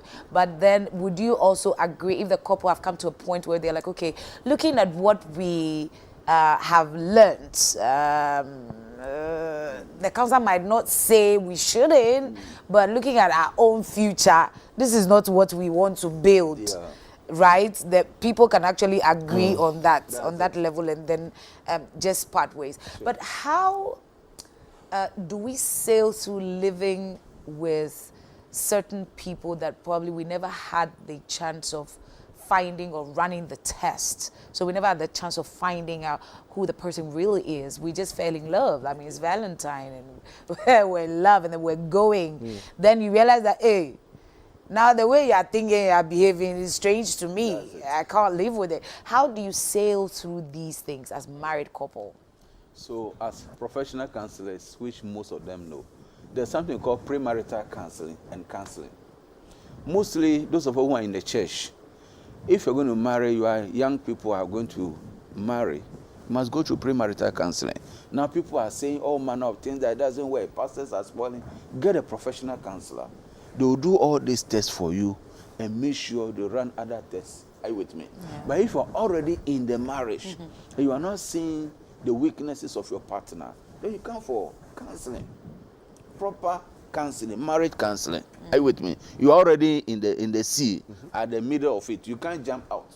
You know, to have that name being divorced or separated is another psychological trauma. Yes. It comes with expenses, money, and a health issue. So when you are in the middle, you need a counseling. You need a professional counseling. We will conduct. What is the cost? Maybe one is a choleric, profit at all costs. Since you started a relationship, she's the only one sponsoring. He's the only one. I say, when it got to a point, there's something called burnout. The person will become tired. Okoto insio, Fabra, you want to buy this one. You know, even a man, you are giving every day, and she didn't contribute anything, there'll be a problem. So in a premarital counseling, there's something we call budgeting. We do a budget. If one is a housewife, the one who is working must pay the one who is a housewife. So that during the monthly budget for the home, she must also contribute something. Are you with me? Yeah. And if both of you are working, the man will bring 100%, because the Bible says you are the head of your income. The lady bring about 50 or 40% of her income to add, because there are things that the lady will be buying which she may not likely to collect money from the man. You go to the market, you see something maybe for lipsticks or something, you can't call her 10 CD, 50 CD, you can't call. So she needs some money. We don't buy part every month, they buy. Are you with me? So when you come to the premarital counseling, all these things should be solved. You see? Yes. Let's open the phone lines at this point. Again, we're just laying the foundation. The foundation is that there must be compatibility also. Not just genotype, right? You have to be compatible to your partner. You have to know who your partner is. Someone who gets angry and the whole place is hot, or somebody who is overjoyed and the whole place is scattered, and no. We're not doing that. You need to know who you are dealing with. Somebody who can be happy every day. When things are breaking, he's happy. When things are building, he's happy. You've got to know about it and all of that. And so you can call us. Let's know what your partner, what you don't like about him really, and what you have been coping with. Maybe there are some coping mechanisms in there. But you are looking for advice on how to deal with your partner. You can call us, let's know. You can also drop your questions and your comments. We'll deal. We're dealing with temperament largely, and so please take note of that. And also the issue of cultural upbringing. We've not touched on that one. We'll do that one. Yes. Before we return to temperament, because there are quite a number of questions, let's touch base with cultural upbringing. What have you seen? Of course, we've dealt with it where men from where they are coming from want to be kings and all of that. Is there anything new with yours? Yeah, before the culture, we talk about anger. Okay. If you have a partner who have issue of anger, psychologically, that person can help you to do better in life. The anger people, they want the thing, that's a melancholy, they want it to be pepe. Then you told your wife that you are going to Kumasi. Then you rather went to Cape Coast Central Region for graduation, and you think she should smile? No. You are coming, you are going to a gathering, then everywhere church, and you are wearing this Lacoste t-shirt. And it's not t-shirt, the whole public figure. One partner might be, you see, anger is with God. That's what the Bible, do not let the sun set on your anger. Are you with me? So all this thing, God put it in us to build us better. Okay. But everybody wants his own or her own way of life. When you are coming to join together, you must learn to cope with each other. Okay. So there's something in counseling called adjustment. Let's adjust ourselves. There's a caller on the line. Gifty is calling from Bojasi. Yes. Gifty, can you hear us? Please, can I speak Fanti? Oh, yes. Why not? But me kuno nene tonight I check akara. By every worry na me ye juma. But anytime I'm person making attempt of maybe I may be no, maybe a matching program with our training in the farm in the China palm person. I just wanted to do something. Like on person obey. Or person they be a new wofi like me so me penisa me person me BB. Sometimes me will a idea me so person the be here and person me to and they be na me me tell. Person me here me go juma they be me say baby. And they shall not person me go school but nyama mo abeye in kakra. Then can person me answer na juma or see baby. Train be ba and person me call ye be or see baby.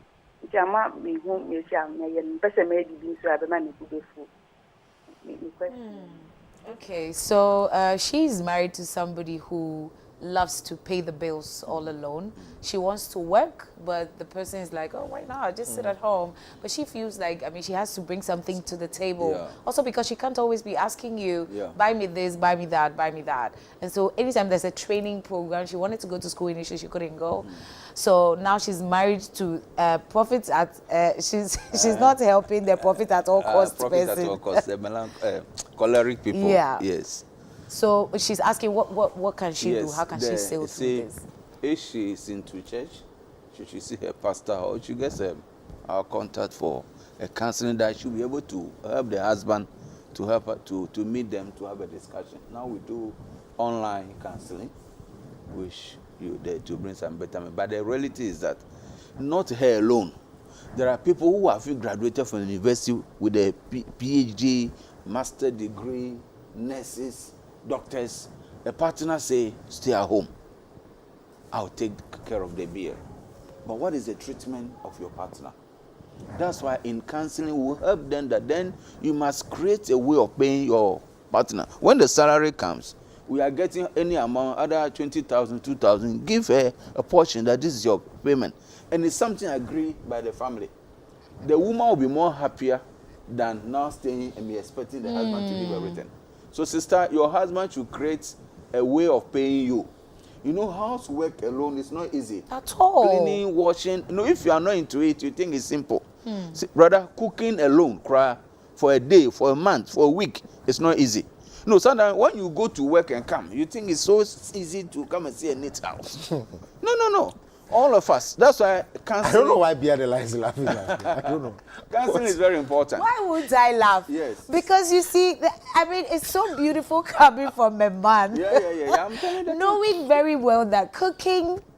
And so how about these women, I mean, men who their wives spend like half of the day in the kitchen, they're cooking, they're, you know, trying to make the home clean and everything. And then they give you the food, you don't even eat it. And you just go to bed, making it look like you're... Those are some of the cultural outbringing that we'll bring in. You know, our culture, it is like taboo to see a man in the kitchen washing dishes and stuff. It's a taboo. I say as if in our... Yeah. No, in Ghana. Every community you go, in Ghana, this is our cultural outbringing. The man, and suddenly the female also concluded that without... I don't need a man in the kitchen. I can do all. But now, we have professional female in the system. Maybe she's a vice chancellor at University of Ghana. So she can cook.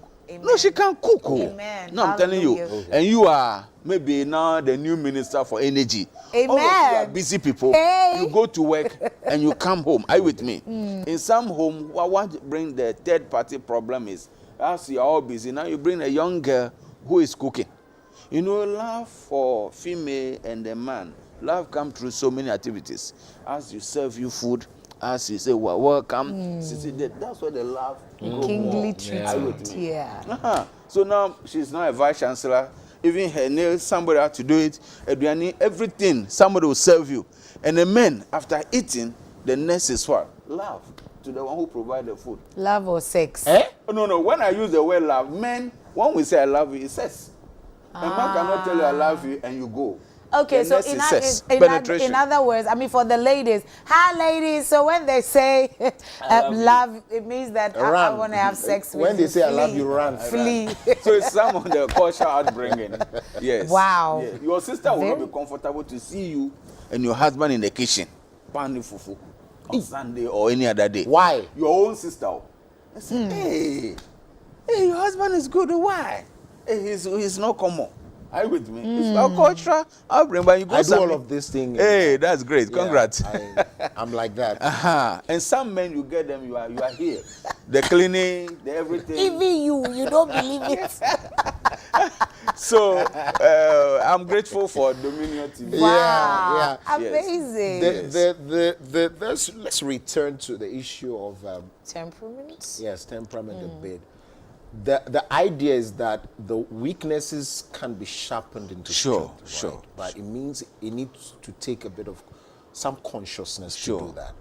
But in a case where there's no time to want, of course, we've spoken about counseling. Are there some things that are sure bets that do you advise telling people that, look, if you don't work on this, these two personality clashes could resolve in the dissolution of marriage? It's the one you come to the counseling session. We do what we call diagnosis. Okay. It's like going to the hospital, they tell you that you have malaria. If you don't take this low nuts, the thing will be worse. Yes. And because of that, you definitely take it. Okay. Are you with me? In Ghana, the counseling, we call it, in other language, you say a futu. A futu is not counseling. Which was advice. Advice. Right. It can be the taken counseling will tell you that, you see these two books lying on this. One is yellow, there's something inside. When you read this one, this is a profit you get. When you read this, so you decide which one you take. That's counseling. We don't impose things on people. We'll tell you that based on ABC that I saw in her, this is how she will be. And you realize that 90% of your life with her, that's exactly she's behaving. And you know, Senior, if you want to talk about a lot, we are hoping for a platform like this to talk. A female sitting here, you know she's divided into 4 parts every month. But we men, we are raw, 24/7. She's divided into 4 parts. It comes with the curves. Left ventricle or right ventricle. Get used to it. So I think today we are talking about temperament. Another time we talk about why a female is divided into 4 parts every month. Okay. So you see her smiling this morning, in the evening, or the next 1 hour, her mood change. Then you, a man who doesn't know who a woman is, you begin to fight. She's like that. Today you will praise me, and then no. Females are unique. And men too are unique. I understand even God does not understand them. Don't go that far. God does. You know, there's more of God in a female. I don't want to use that as than men, but he brought us equally in that form. Are you with me? What a female would do to anybody, a stranger, a man will not do that. You know, they relate. We will report. When we meet as men, we report.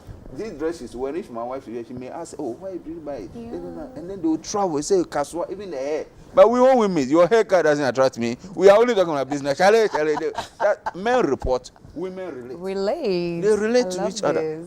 So you see that one lady wearing this, all of them, the hair, they all travel to that place and do the same thing. And the female talk in a plural form, and the men will talk in a singular form. If this TV station is for you and your wife, every day you'll be using that expression, my TV station, my car. If she's the one even contributed 50%, 100% into the car, the man will be using the expression, my car, my children, and the woman say, our car. Our children. They speak in a plural form. Wow. We speak in a singular form. That's what God created us. So all that we need is awareness. Awareness. And you'll be fine. Wow. She was speaking in a plural form. Our house. She's smiling and in a plural form too. Because you are speaking in her favor. It's like he's speaking our language. I mean, all the ladies, if you want this dress, you want to go to Kelki's, you know what time it is. Get that. It's fitting you. But hardly a man will take Torto to Kaswa. No. No. We the women we meet, we are bitches. Yeah, very much. That's it. I see you can also call. Let's know what you have to say. Personality clashes. And as much as yes, you say is ignorance. There are people who never let it go. Really, no matter the education they take, they never let it go. Yeah. Why? Those people, one, based on their temperament, the environment that they say, even when you look at somehow in our political ranking, some they don't want to lose. Anything they must win at all costs. If somebody is winning, that's why you marry this way. It's choleric type.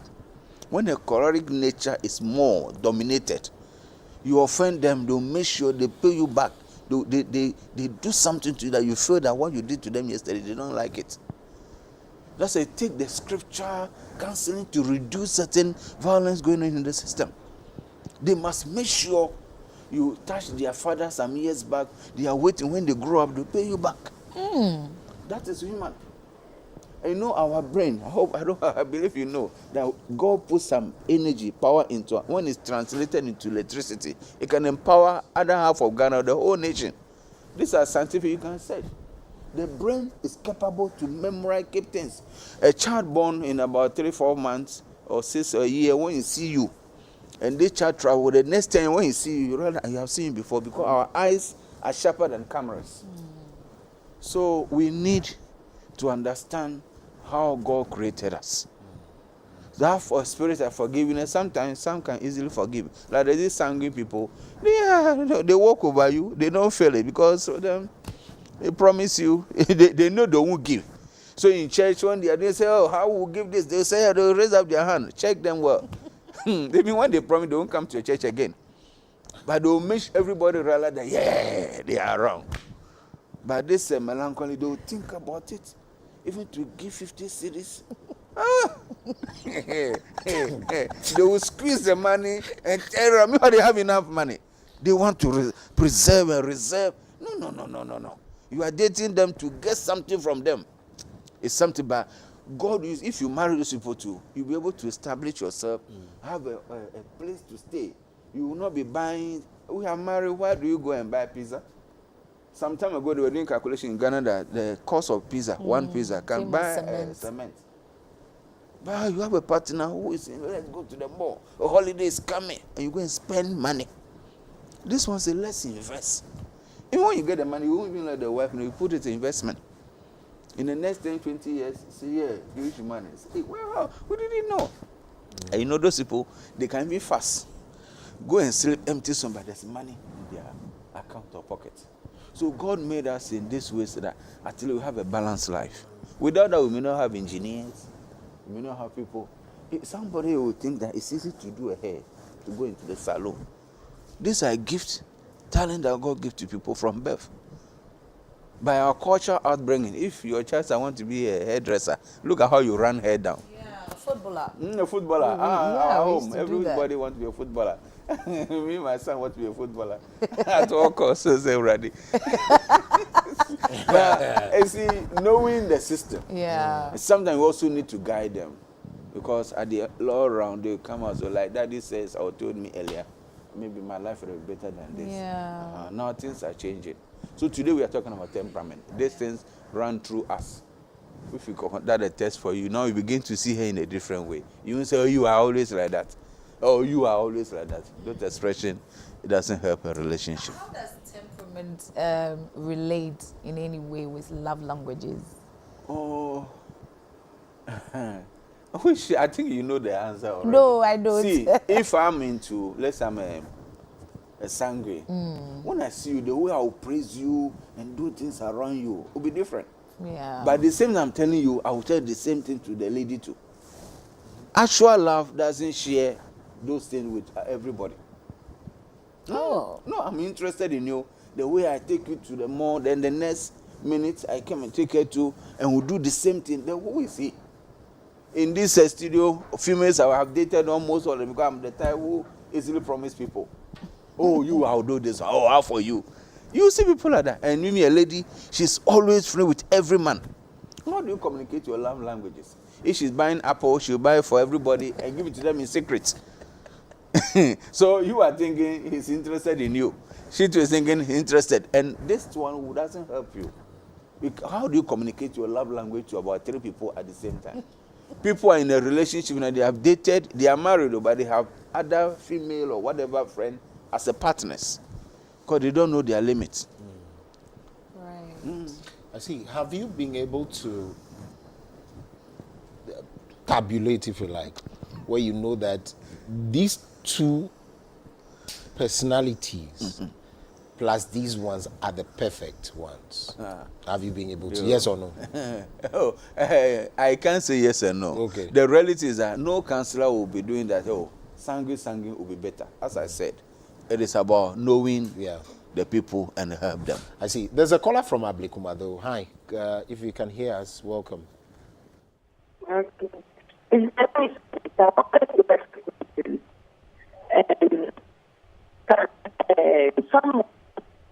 breaking bad. If you can reposition yourself quickly and call and speak. Try again. Hello? Okay. So no temperament is bad. It depends on how you both of you say things. You see some people, they are there free, meaning they meet the need of each other. You know that each temperament has what we call a need, and that need to be satisfied. You know you are a jovial type, but your husband says you can't. You see, it will make her boring. She doesn't feel happy in the house. But unless you do, then you say, oh, then she's this type. Then certain business, she will have to go and negotiate it. Your type is to record. But I'm the man, so I have to do all. You go, the business will fail. But she will go, as if she use some magical powers. It's communication. Temperament also goes with our communication, how we live, appearance, days written. I see Anita is back online. Anita, can you hear us? Yes, please. So I wanted to ask, can someone possess 2 temperaments or more? Can someone project or have 2 or more temperaments? Oh yes, we call it the blended temperament. But one will be dominated. Okay. You see that today he's smart with people, but another time she's a reserved type. We come to church but you can't get closer to her. You can't come to her home. You know some people, when they are here, all the men or people in the community, they come to your house and eat. You go and play football with them, bring them to the wife, cook for us. Some are like that. They are footballers, they share people. Hey, when they meet the people, then they meet the crowd, they promise to do this. So the temperament, one person can have about 2, 3, but one will be highly high or dominated. Yes. Everyone. So you may be choleric, but your son can be a sanguine. This is how God placed in him from birth, and you can't control it. And some of that's what we talk about culture. Some of the temperament also can be controlled by the environment, the immediate environment. And so we are royals. We are from Dominion TV. We don't do this one. We don't dress like this. So you realize that the person is not like that, but so you are the type that when you put them in a room, they feel like they want to break the door because they are time to go and see the sun. But so no, we are not like that. And also kill certain God-given dreams. Because maybe going outside may bring something better in the future. But mommy said we are not like that. We don't eat this. We don't do A. I see. Very interesting. Issue of quality and quality time, spending quality time, and also affection where people, does it even extend to bedroom? Of course, we started talking about that. But before we get there, Na is calling us from Amora here. Na, can you hear us? Yes, good morning. You're on air. Yes, I want to thank the counselor for the temperament thing that we were talking about. Okay, so as he was saying, he said that upbringing can affect our temperament. So I wanted to ask that if you have a sanguine, either the male or the female, is there a way that the person can be shaped so that by the society, which is the environment, then the upbringing, plus the spirituality, to make that person what you like, you want your partner to be? Because as he was saying, the sanguines, they are the outgoing type, so they make friends, and I know that they are also givers. So when you have a partner like that, they go out and all that. And then the melancholy, who is a reserved introvert. So these two, is there a way that the woman, which is the sanguine, or the male, who is the sanguine, can be shaped by this upbringing, the environment, and then the spiritual aspects that will make the melancholy enjoy that partner? Thank you very much. Now, right. Yes, so perfectly, as I said, the environment can help the people. But those people are the type that if one day they get a space that meet their temperament, you see them, they will explode. You say, hey, so all along he was pretending. Because the deep down in him or her is to be that friendly type. But now I'm married to her, she said, I am not comfortable with the way you embrace all people. And counseling will also help you for the partner to understand. Because if it's not doing that, you feel like, I'm not comfortable. But there's a way the training, the counseling will help. And let me also say this. If you get a pastor or spiritual leader who is a sanguine, attendance will be heavy. People will come to the church. But when you come, you encourage you. Hey, your boy, this one. But sometimes too, their spirituality will not be that strong. Right. Yes. Right. Would you want to venture going into this area where you want to, because I've heard it happen, someone say, you want to place tribes in these issues of temperament? Yes. Oh, I would say, dangerous one? I would say, but I won't mention any tribe. But you may understand. Yes. Like in Ghana now. I know, right? Pick your poison. In Ghana now, there are tribes who are into business. Anywhere they are, they will establish something. Even they live in a Trasaco, they will make sure they have some provision shop, something. Yes. For them, they can't live in a community without generating. When they are in your church, when they are coming to church, they will bring food or something so below. Anyone that will take it, you pay back before they leave the church. Profit at all costs. There's a tribe like that. So when you are born in that tribe, there's no way you become poor. They'll make sure you are into the business. You are not into go into too much education, but make sure you bring money. Wherever they urinate, they want to get something. They don't move with people with us. So if they are not to gain, they won't. And you know you might have those tribe. The melancholy type, they are workaholic. They might make sure they sweat before they eat. They are not the type to go and sell cocoa 1 minute. No. They want to read. If they are looking for researchers, somebody who can bring something on board, they are there. And we have those people also in the country, Ghana. And not Ghana alone, across the globe. I'm just coming from an international conference from Mexico. You know, I publish books. So I joined the World Global Writers. So I'm a global partner in writing. So you travel, sometimes you think it's only in Ghana, but you travel across the globe, you meet everyone, some who cannot even speak English. They have all these things in them, the temperament in them, a profit at all costs. While we are traveling, some are going to do a presentation. People are bringing their books into that. So you see, they'll convince you, they'll make sure you buy their book before you leave. Meanwhile, they are gaining from you. They'll make sure they gain something. And in Ghana, we have those people. Then there are some, they are service at all costs. You see them, they are always security men, They are only trying to guide. They are trying to come and help people. Their house help. Even when they are there, they don't pay them. They are comfortable. Are you with me? They're sanguine. They come to church. They are not looking for any higher class. If they are, no, just to serve. Oh, no, if you are taking services from them, look like you are killing them. And you may have those people also in the country based on our also tribe. And some of them, they will be with you. You know, this melancholy type, the prophet at all costs. Some of them will be insulting you because they are gaining from you. You know, they will respect you. They kneel for you. All that they want is a profit. They want to gain something from you. And we have those people also in our country, Ghana. What about some of the tribes or some of the people? You find out that their women are more hardworking, so they go out more, and then the men sit back. They're playing drafts. You know where you are coming from. It's also a cultural. It's also a cultural issue. Are you with me? That if the woman doesn't help the man can marry any other person. As if getting married to them, the woman rather gain profit from the man. Now in nowadays we have the system is changing. Sometimes the female get more money than the men. In our day now, professionals, they get more money than the men. They can buy a car and give it to the husband. So if you want to treat them like that, you may put yourself into a danger. But it is part of our system. It is a cultural upbringing.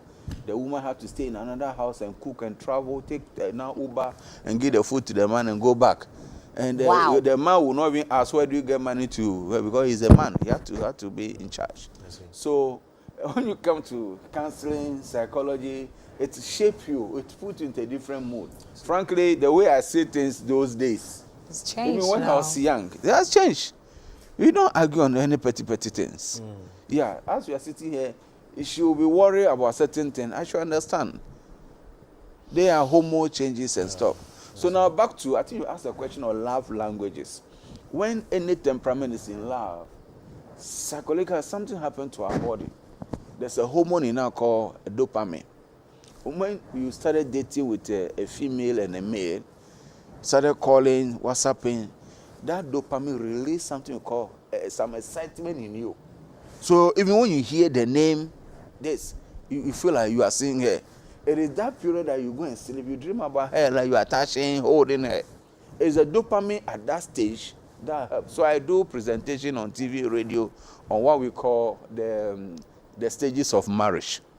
Where we have the passion stage, the honeymoon, how you hug each other, you travel, you do everything without seeing any fault, any mistake. But along the way, you begin to see there's going to be. Oh, Nana, you mean I see. So, but for me, maybe on final notes, yes, right? Yes. It's the counseling sessions are, you have to pay before you come. Yes. Yet you know the environment you live in. And so that's the barrier. Yeah. So how are you going to do it? They'll live in the dark and you take the light away. So like, per the Ghana Psychology Council, they have a rate that they charge. Right. Sometimes it's not that expensive, 50 cedis, whatever. The counseling session, you go through 6 different sessions based on the case. So session 1, session 2, and you come once in a week. So let's say I'm doing counseling session for you, both of you or this house. As you are meeting today, what we're going to do, we call it the administrative procedure. When can we meet, which day, the time is 1 hour, every counseling session. At the end of the day, even you, the counseling, the client, you appreciate the counselor more than what he's charging. So it's worth the payment. I mean, you appreciate it. To be honest, if you get me here or any other professional counselor to take you through what we call marriage or premarital counseling, at the end of the day, you say, wow, then I'm missing a lot. Are you with me? Yeah. We need to do that. Yes. Well, if you can put your numbers out there and what you're about, we'll be grateful. So my telephone number, I don't like using 2 phones. I have one, but every day I put it somewhere. Okay. So my MTN 024 069 5059. Again. 024 069 5059. Okay. Yes. Righty, and so that has been Councillor Dr. Dogbeto, who's joined us to have this conversation with us. I'm sure you're clear. Again, I have always been someone who says, look, I don't care whether my wife makes more. If my wife can buy me a car, buy me a duplex, and you go and sit outside that you are feeding me, Nanka, I'll be driving the Lexus. You can say whatever you like. I'll enjoy it. The other hours up. Nanka, me see. Lord Jesus. Well, thank you so much, Dr. Sam. You came with your books. Yes. I can see Okay. Upright Living. Yeah. I have about 5 books. Okay, so this is Upright Living, Job, what? Job, an exemplar. Okay, so you went through the story of Job, who lost everything and got it back. And then biblical sex education. Jesus Christ. Biblical sex education. So it's Valentine's, but What you the need Bible to says know about this. What the cohabitation. Bible says about, you don't need to cohabitate. Yeah. You need to get married. Do it the God way. Yeah. So biblical sex education, very important. We hear that sex is fellowship. So you want to do it the right way. You don't want to fellowship and angels will leave you. Indeed. Now. Okay. Yeah, right. We'll take a break at this point. African cinema conversation is coming up. Let's have a good conversation on how we want the African cinema to look like, our films and all of that. Mr. Ivan Kwashiga, the legend, joins us. Stay with us.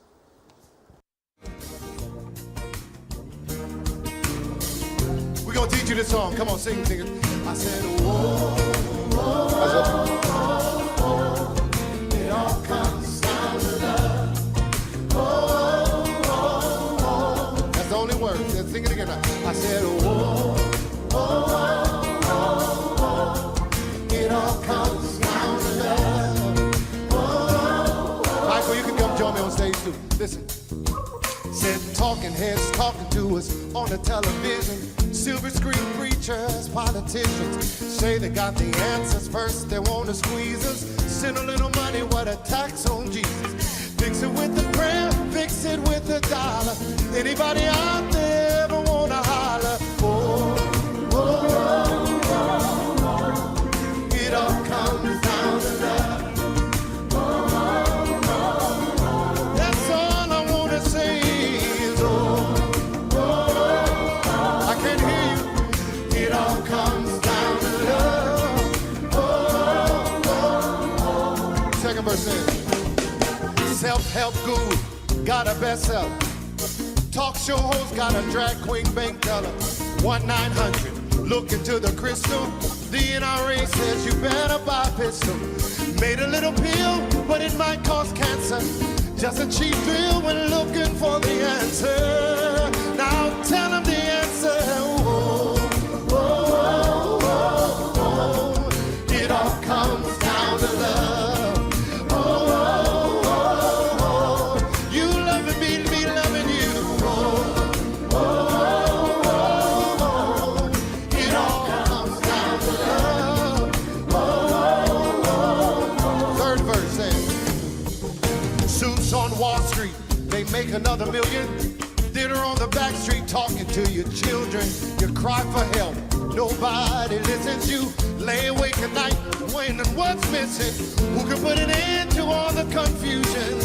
Open up your heart to the only solution. Oh, oh, oh, oh. Remember it all comes down to love. Oh, oh, oh. Say it again, say it again, say oh.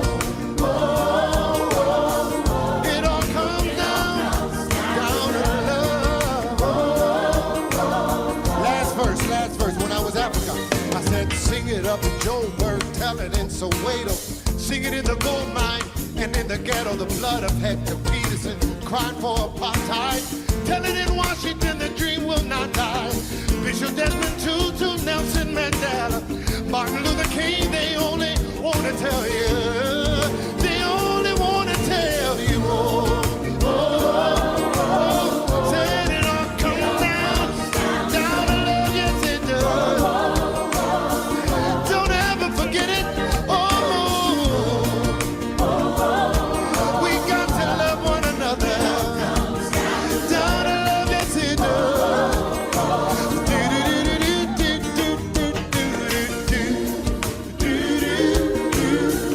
Bless you. Thank you.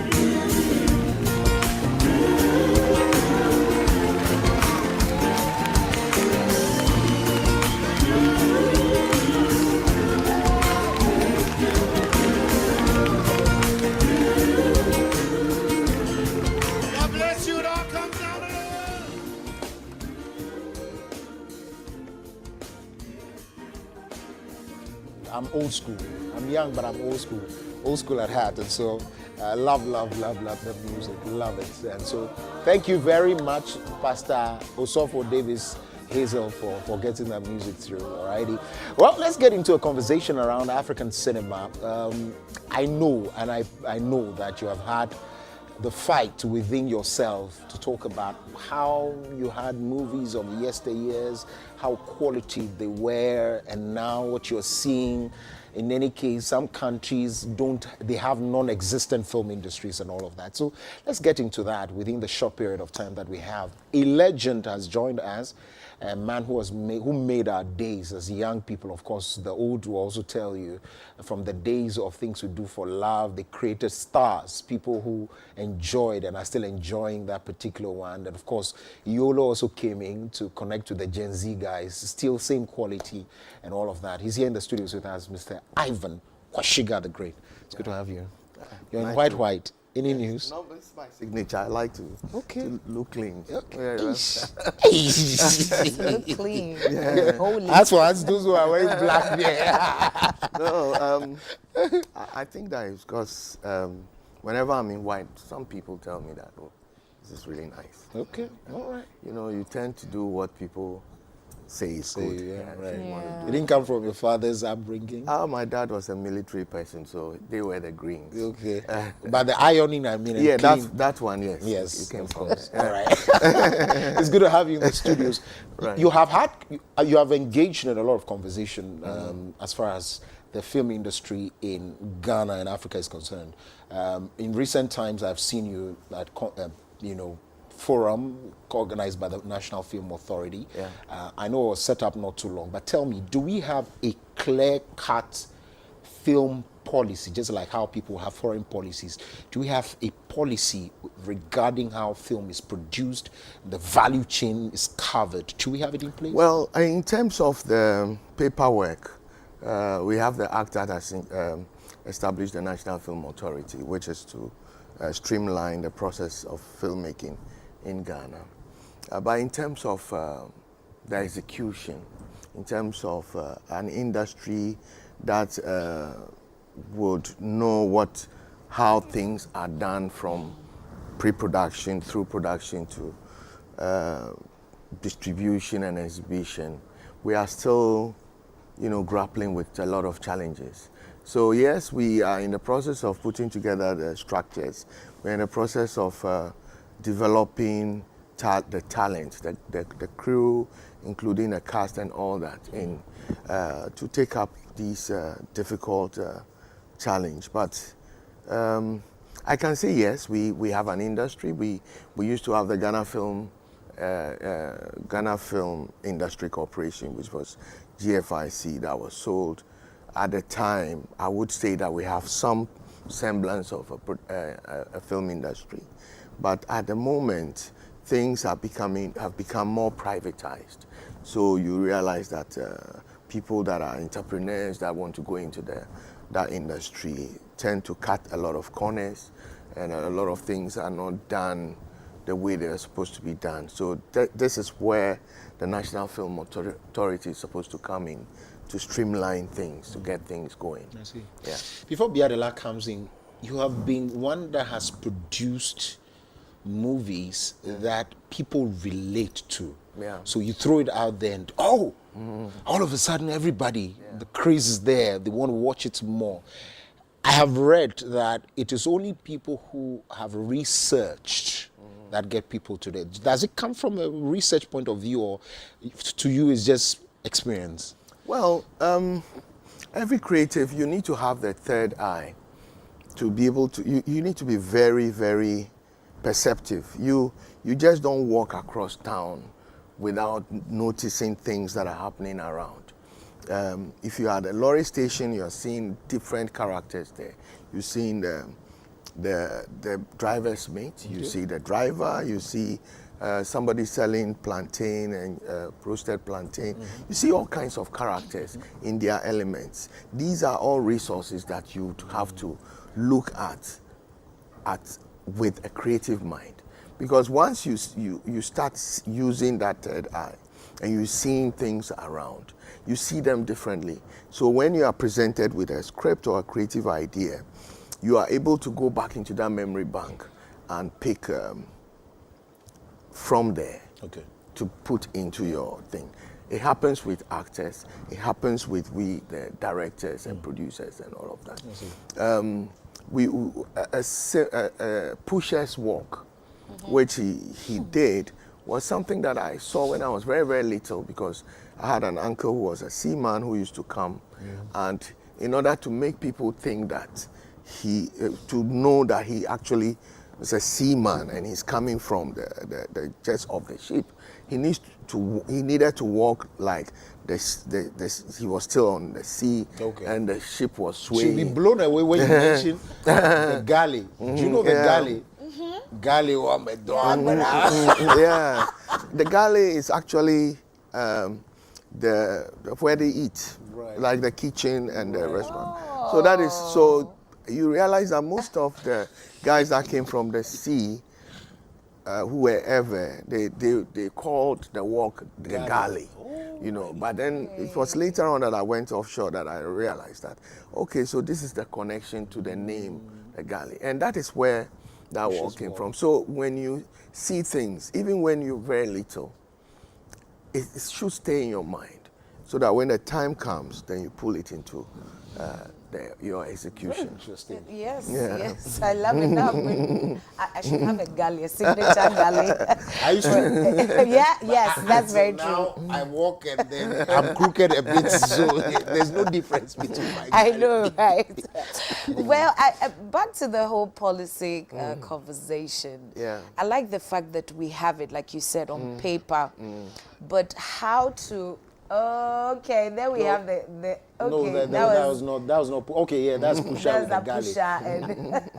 And his galley is like unique. You know, you need to go with the handkerchief. And then there was Simon Jolie. Yeah. So Simon used to have that as well. Yes. Okay.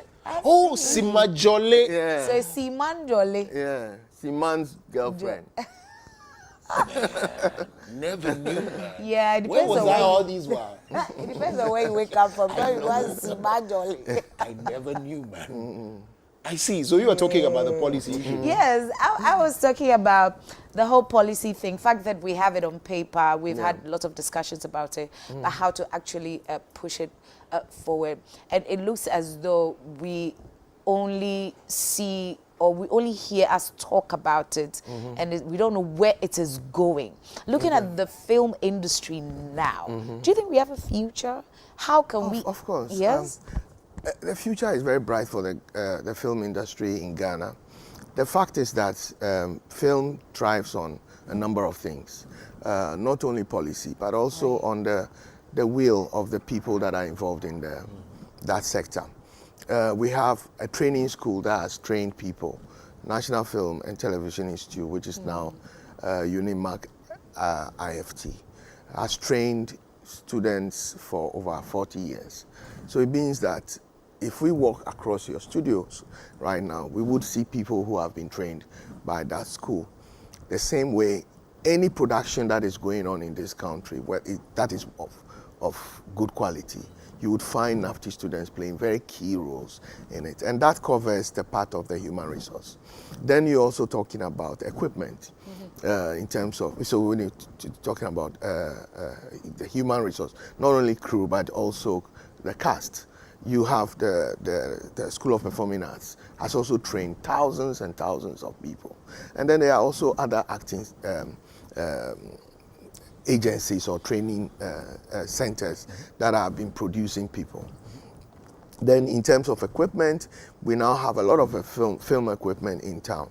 And in the past, film equipment have been very, very expensive. So it was always the state that invested in them. That is where we have the Ghana Film Industry Corporation leading the charge for the film industry, because the equipment were very, very expensive. And then you also have to buy the film stock and all that. It was very expensive. And our legends like Mr. Kowansa, who did, I mean, most of the times, it was very difficult for ordinary people to do. So he took a lot of strong will to get him to produce lab-grown African pot and heritage. But now, you with a simple 5D or even your phone, iPhone, you can tell a story. Do you understand? So, in terms of equipment, things have become very easy for us, and that's where you see a lot of content coming out there. You also have outlets. In the past, you literally had to go to cinema houses to put your film out there. But we now have, by way of technology, we now have even the YouTube, we have all kinds of places. In the past, we had to put things we do for love on television. And if the TV station rejected our work, that was the end of it. But right now, there's an app. We have apps, we have YouTube, we have all kinds of platforms that you can put your work. So it is the opportunities are endless for us.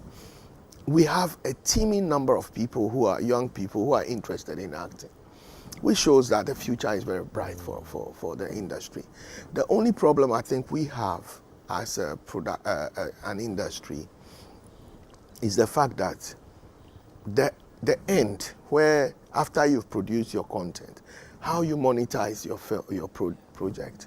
So if you take your film to the cinema houses, or you put your film to on TV and all that, the returns are much more smaller because we are competing with. For television, we are competing with content from Mexico, from all over the place, and those contents most often have done their circuit, like they've been funded and they've made their money. So in selling them, they come so cheap. So there's TV stations that they just want to make money and not interested in, investing in the industry, would go in to buy an episode of a telenovela for like $50, $5,000. They can get so many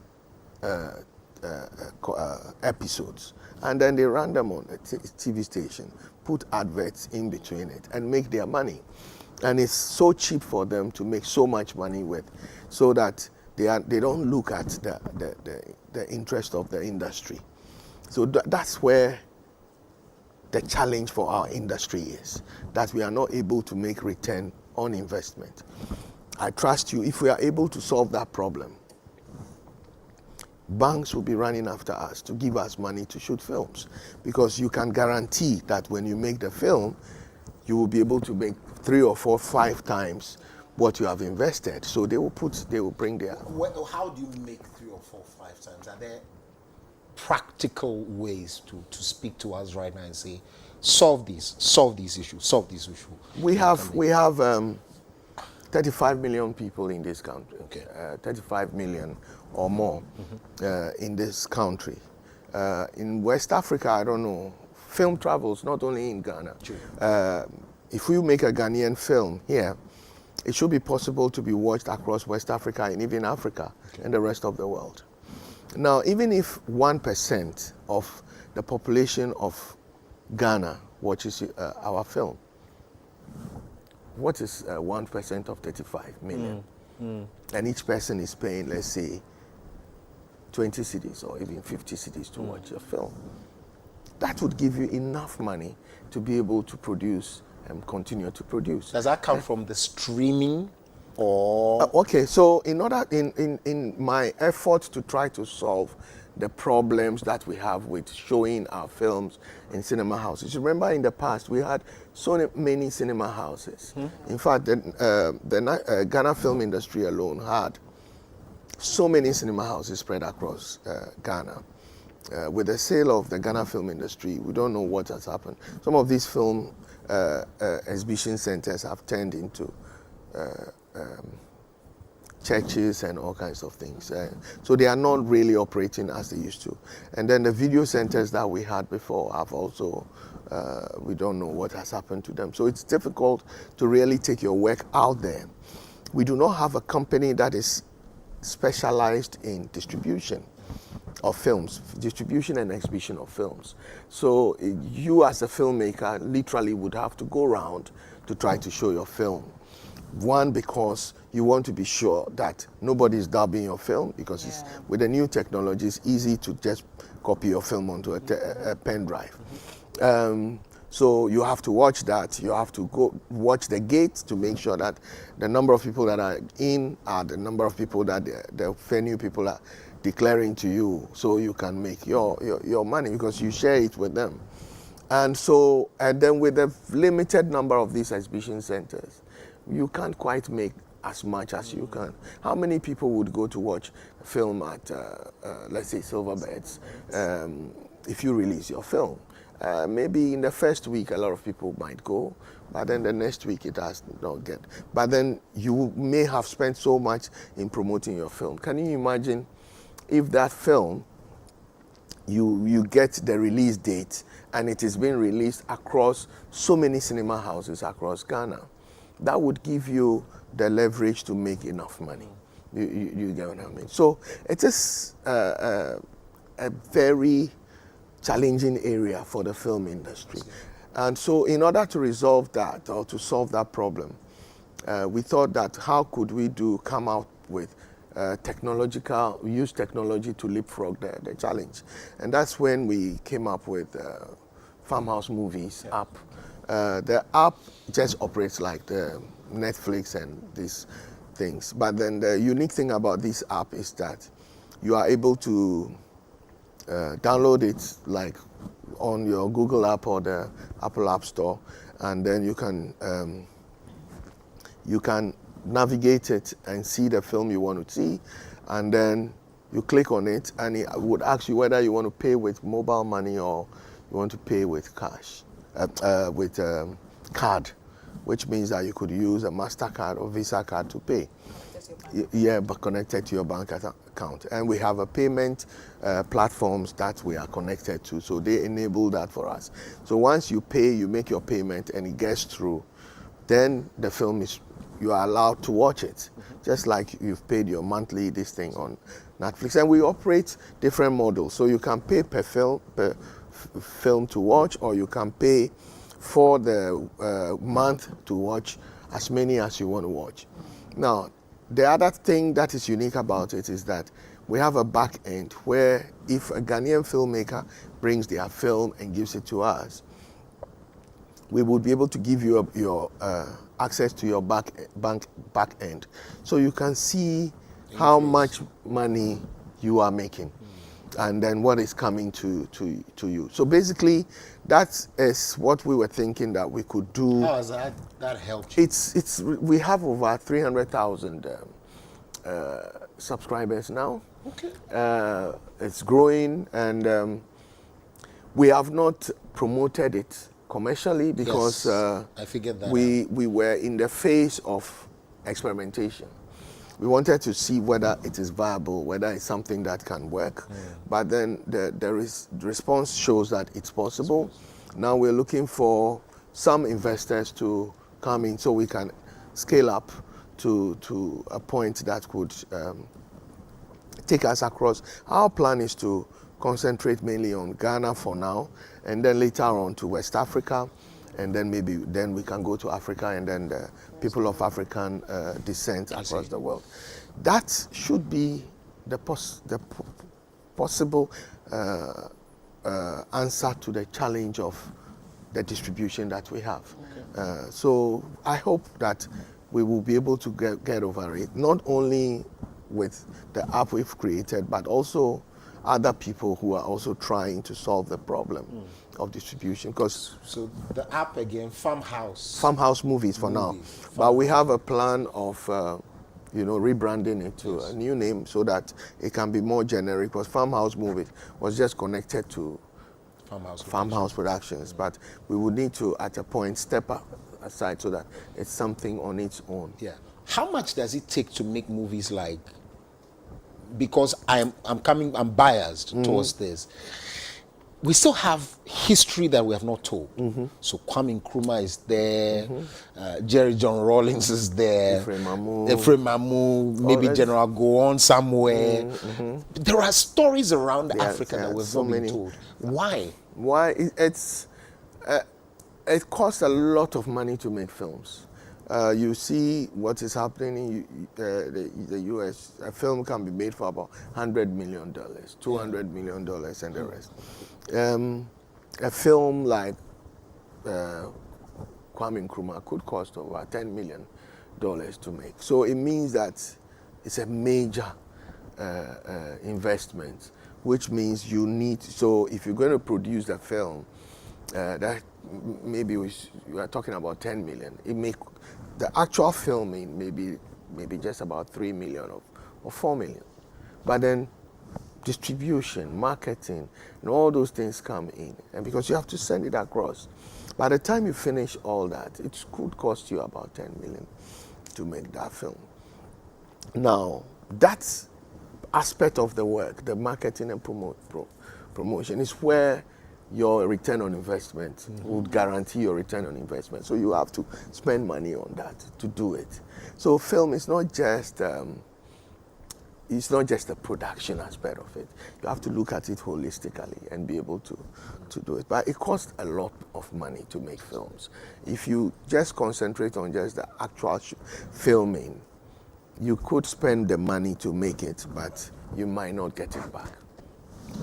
Well, I was wondering if we were over the issue of we only cast certain faces because the movie must sell. Yeah. Basically that is, no, we're still there, because one, when we were trying to create Strike, which was the test production we did for the Farmhouse movies, the question was that, who are the people that will be leading in this production? You have, as a creative mind, you also have to have a commercial mind attached to it. You need to know how you plan your process in a way that you will be guaranteed that you can gain some returns. So if you put unknowns as your leads, obviously it will be difficult to sell. So you have to look at it. And so we realized that, okay, when we put YOLO onto the YouTube, you gain a million people to watch, but the returns on YouTube are not good. It's very small. You can monetize your content, but the returns are very, very small, because our region does not attract huge advertisements and things like that. So it's a bit tight.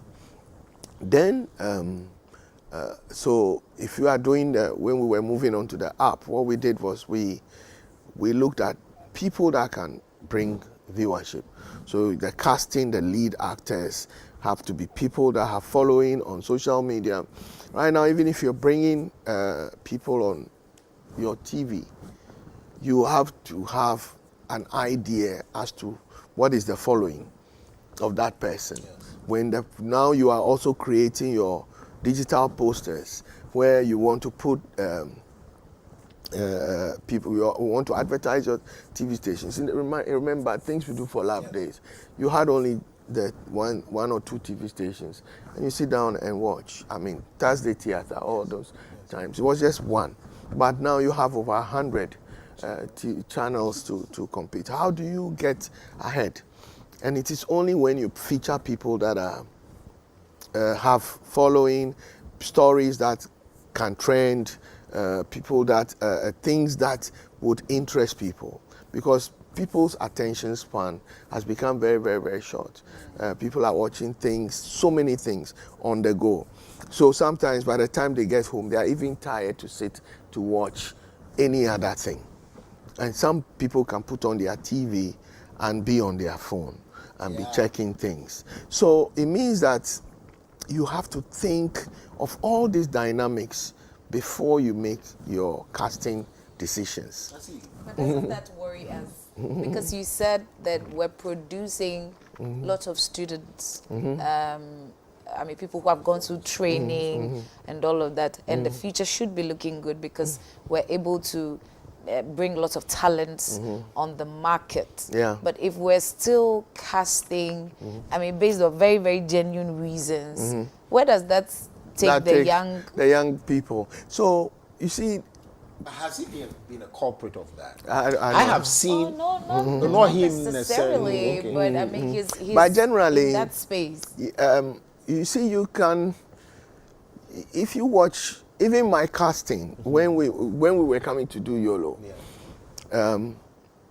One of the reasons why we've had to have the older people from Things We Do for Love is because there's some nostalgic this thing of Things We Do for Love. People wanted a continuation, but we couldn't just do that because they've grown out of their character. So in order to do a subtle sequel, we had to bring them in. But the other idea was that they had such huge following. So we had to build on them, use them as the leverage to pull the new ones along, and it worked. So you just have to have the way you can do it. And I'm not saying all the people in the cast should be old people, people that are known already, but you can have a nice blend and give the opportunity for the new ones to also show their talent. It is within that mix that people like Fela Makafu stepped out, and you can see you've not seen her anywhere before, but she's got the opportunity where Jackie Appiah and Pusha and Majid and the rest who have made their names were. But in this particular situation, they had taken a step back and playing more like a supporting role, and these younger ones had a lead. Interesting, very interesting. I see House of God, I see Memory Lane, I see Sewa. Are these your movies? Yes. Okay. Yeah. I understand also that you're an elder of a church. Yeah. What it means is that I'm tying it into what we have also started here, Dominion TV. The Archbishop, Nicholas Duncan Williams, and of course, Lady Rosa Whittaker Duncan Williams, are ones who also believe in using the movie as a tool. So you find us getting into Taste of Scene. And I know that you are the king of series. When you say series, you are the king. Do you have any advice for us? Of course, I asked you when you were I met the Archbishop when we came out with House of God, because we were thinking about putting it on Dominion TV. Okay. That did not go through, but when I was coming up the stairs, I've seen some posters on 700 million Christians across Africa. It means that we have more than half the population, or about half the population of Africa. If the population of Africa is about 1.4 billion, you have about 700 million people that we are targeting. That is a huge market that can sustain a film industry. Do you understand? So Christian movies should make it. And I think Taste of Scene was just to test the market, to see how that can be received. And I noticed that it has been received very, very well. It's won an awards, and also has been seen across so many platforms, was doing so well on Netflix. And so it means that we have a chance for Christian movies to thrive. And so for me, it is one of the areas I've been looking at. House of God is was for me also a test to see how the reception is going to be like to Christian movies. I'm happy. I'm having this conversation. This is my future. Don't spoil my talent, please. No, I'm not going to. I'm not going to. But finally, before we go, what was special about Love Brewed in African the port? Is that Kwanzaa's movie? Yeah. It's a number of things. The first is that at the time it was made, it was practically difficult to make a film, especially an independent film. Most of the films that were produced leading up to the production of Love Brewed in African Port were made by the state or connection, a co-production. So there was Contact, which was a co-production between Italy and Ghana. There were Ayamino, I Told You So, all those black and white films, all those films that were made by the Ghana Film Industry, which was a state-run corporation. So Mr. Kwanzaa was the first individual, he decided to go out to look for loan to this thing. The story is that he actually mortgaged his wife's father's house to gain. It's a huge risk that he would, if he hadn't done well, it means he would have even lost his wife. You know, the entire family would have been very upset with him. So it was a huge gamble he took, and for that we are all enjoying the benefits today. The other unique thing is the story. It resonated with the people because it is this story about class, where there is a class of a society that felt that they were just about next to the Europeans. At the time was a colonial era, where there were white people, white quarters, and then the few blacks that had opportunity to be on the fringes of that community felt that they were better than the people that were on the other side. So for somebody to think that he could fall in love with a girl from this community, it was like an abomination. And that is something that we have seen play out even till today. And so the story was good. And then the production values. It was shot by seasoned filmmakers. I mean, Mr. Chris Hersey, Dr. Chris Hersey, who is like the doyen of cinematography in Ghana. He's still alive. Over 80. And he was the DOP.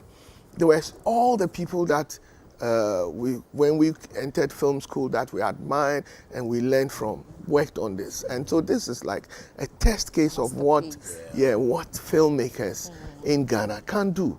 And it was all African Ghanaians who were from the industry who worked on this. Right. Do you understand? And when Mr. Kwanzaa said, when he writes Chris Hersey, because he sounded European, he had to put Chui in the middle, because that's his middle name, so that you will know that he's a black man that made this thing. And so it's something that is a classic. It will remain there.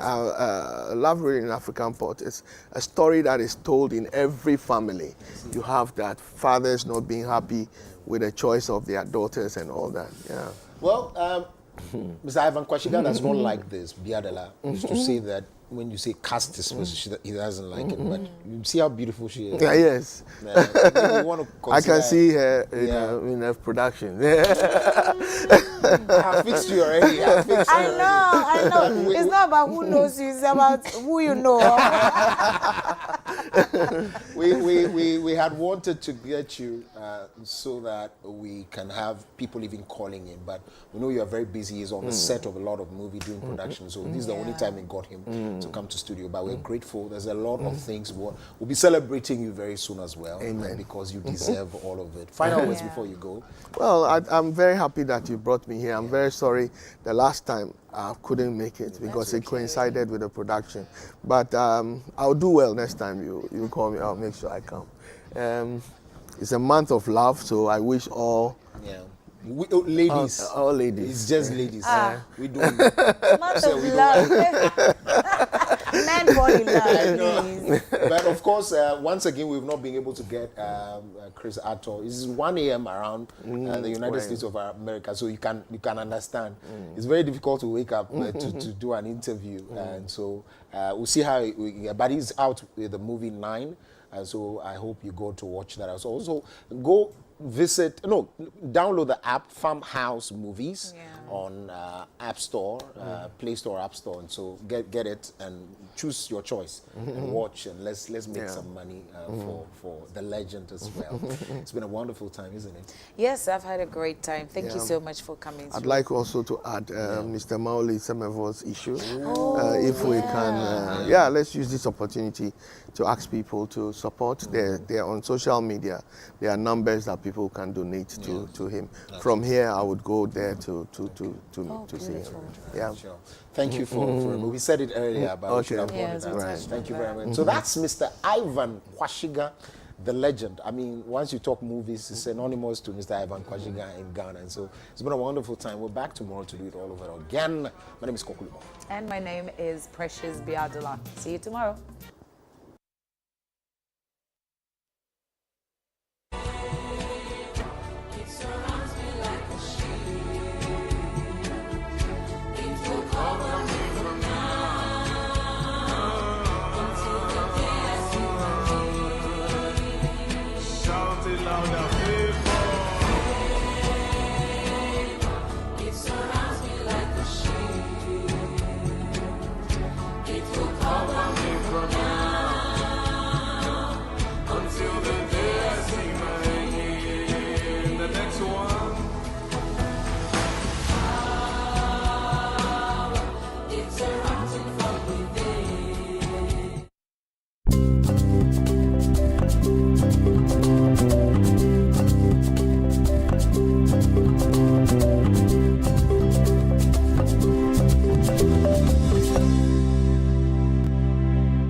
Step up with DStv and we'll show up by giving you more incredible entertainment. Going to have a little fun. Upgrade your subscription between the 13th of January and the 31st of March and get an even higher package for a whole month on us. Buckle up, here we go.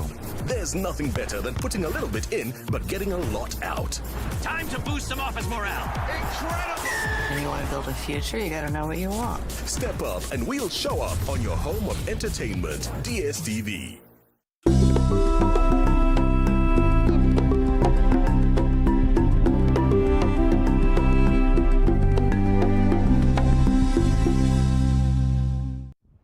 Well, hello and welcome to TPI. I'm in the charming city of Portsmouth in Virginia.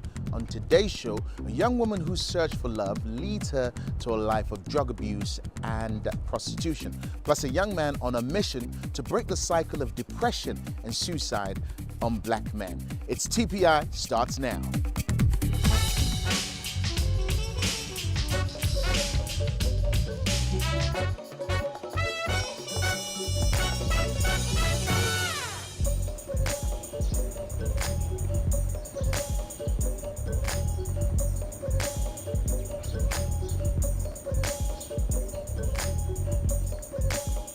Thank you for joining me. I'm your host, Muyiwa. I'm here at the coffee shop in downtown Portsmouth, Virginia. And the barrister told me to try a Trust Me a latte. Let me see if I've been led astray. Now, I don't normally drink this stuff, but here we go.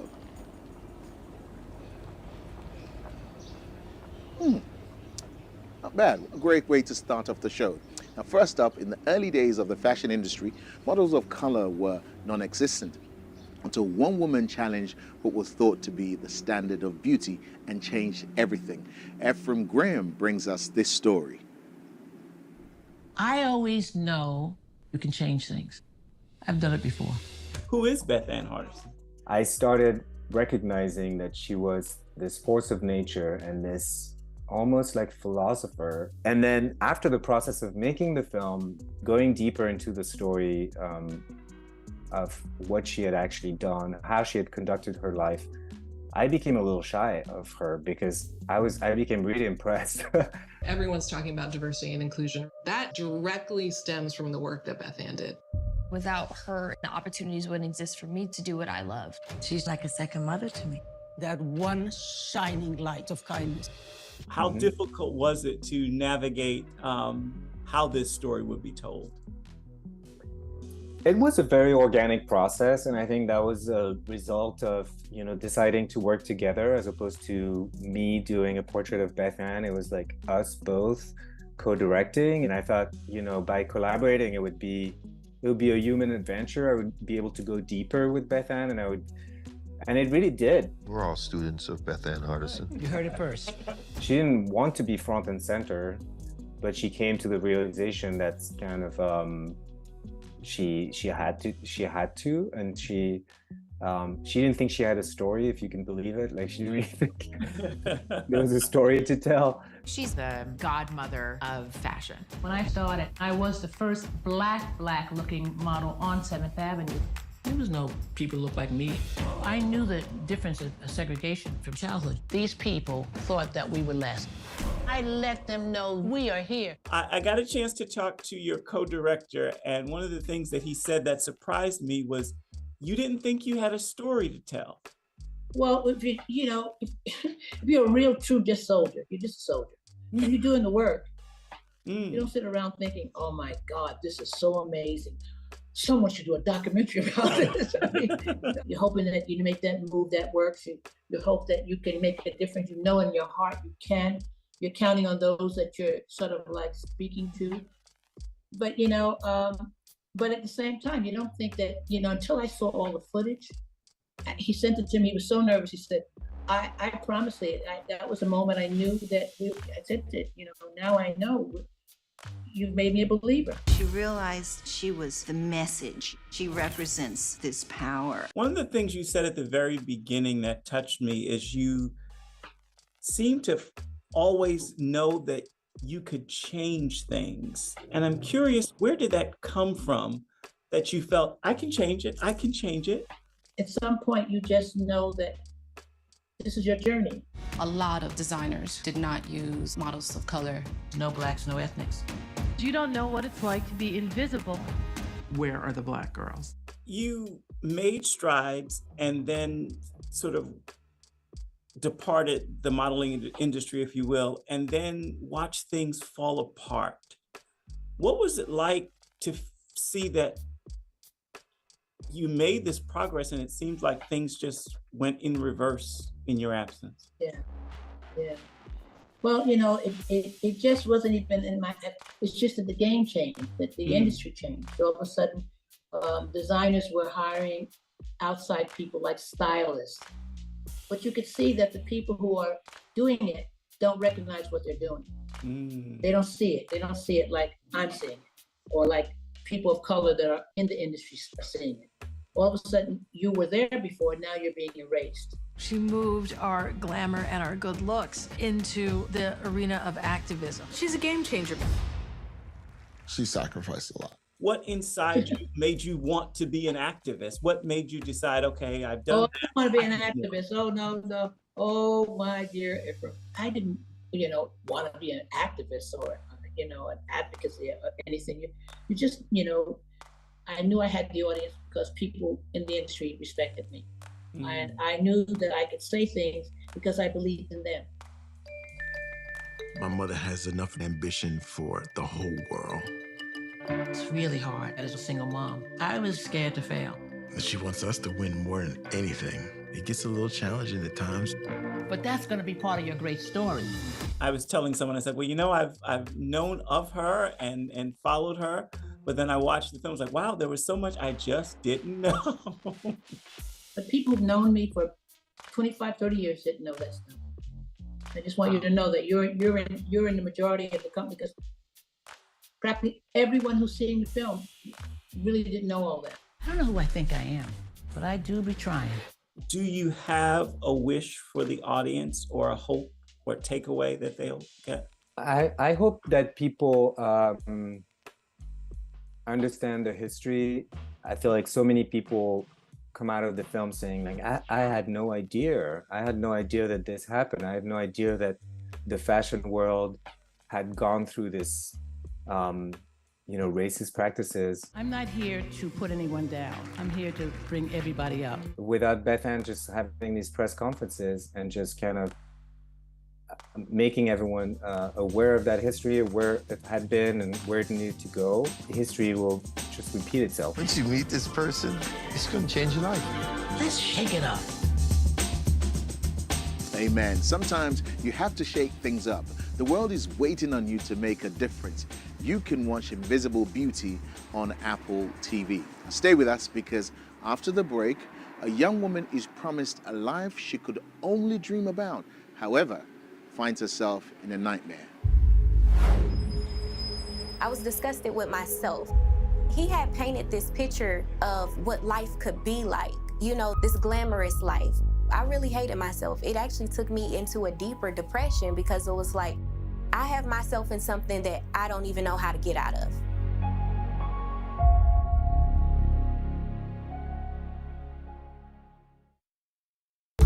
Your Turning Point experience doesn't have to end when the program is over.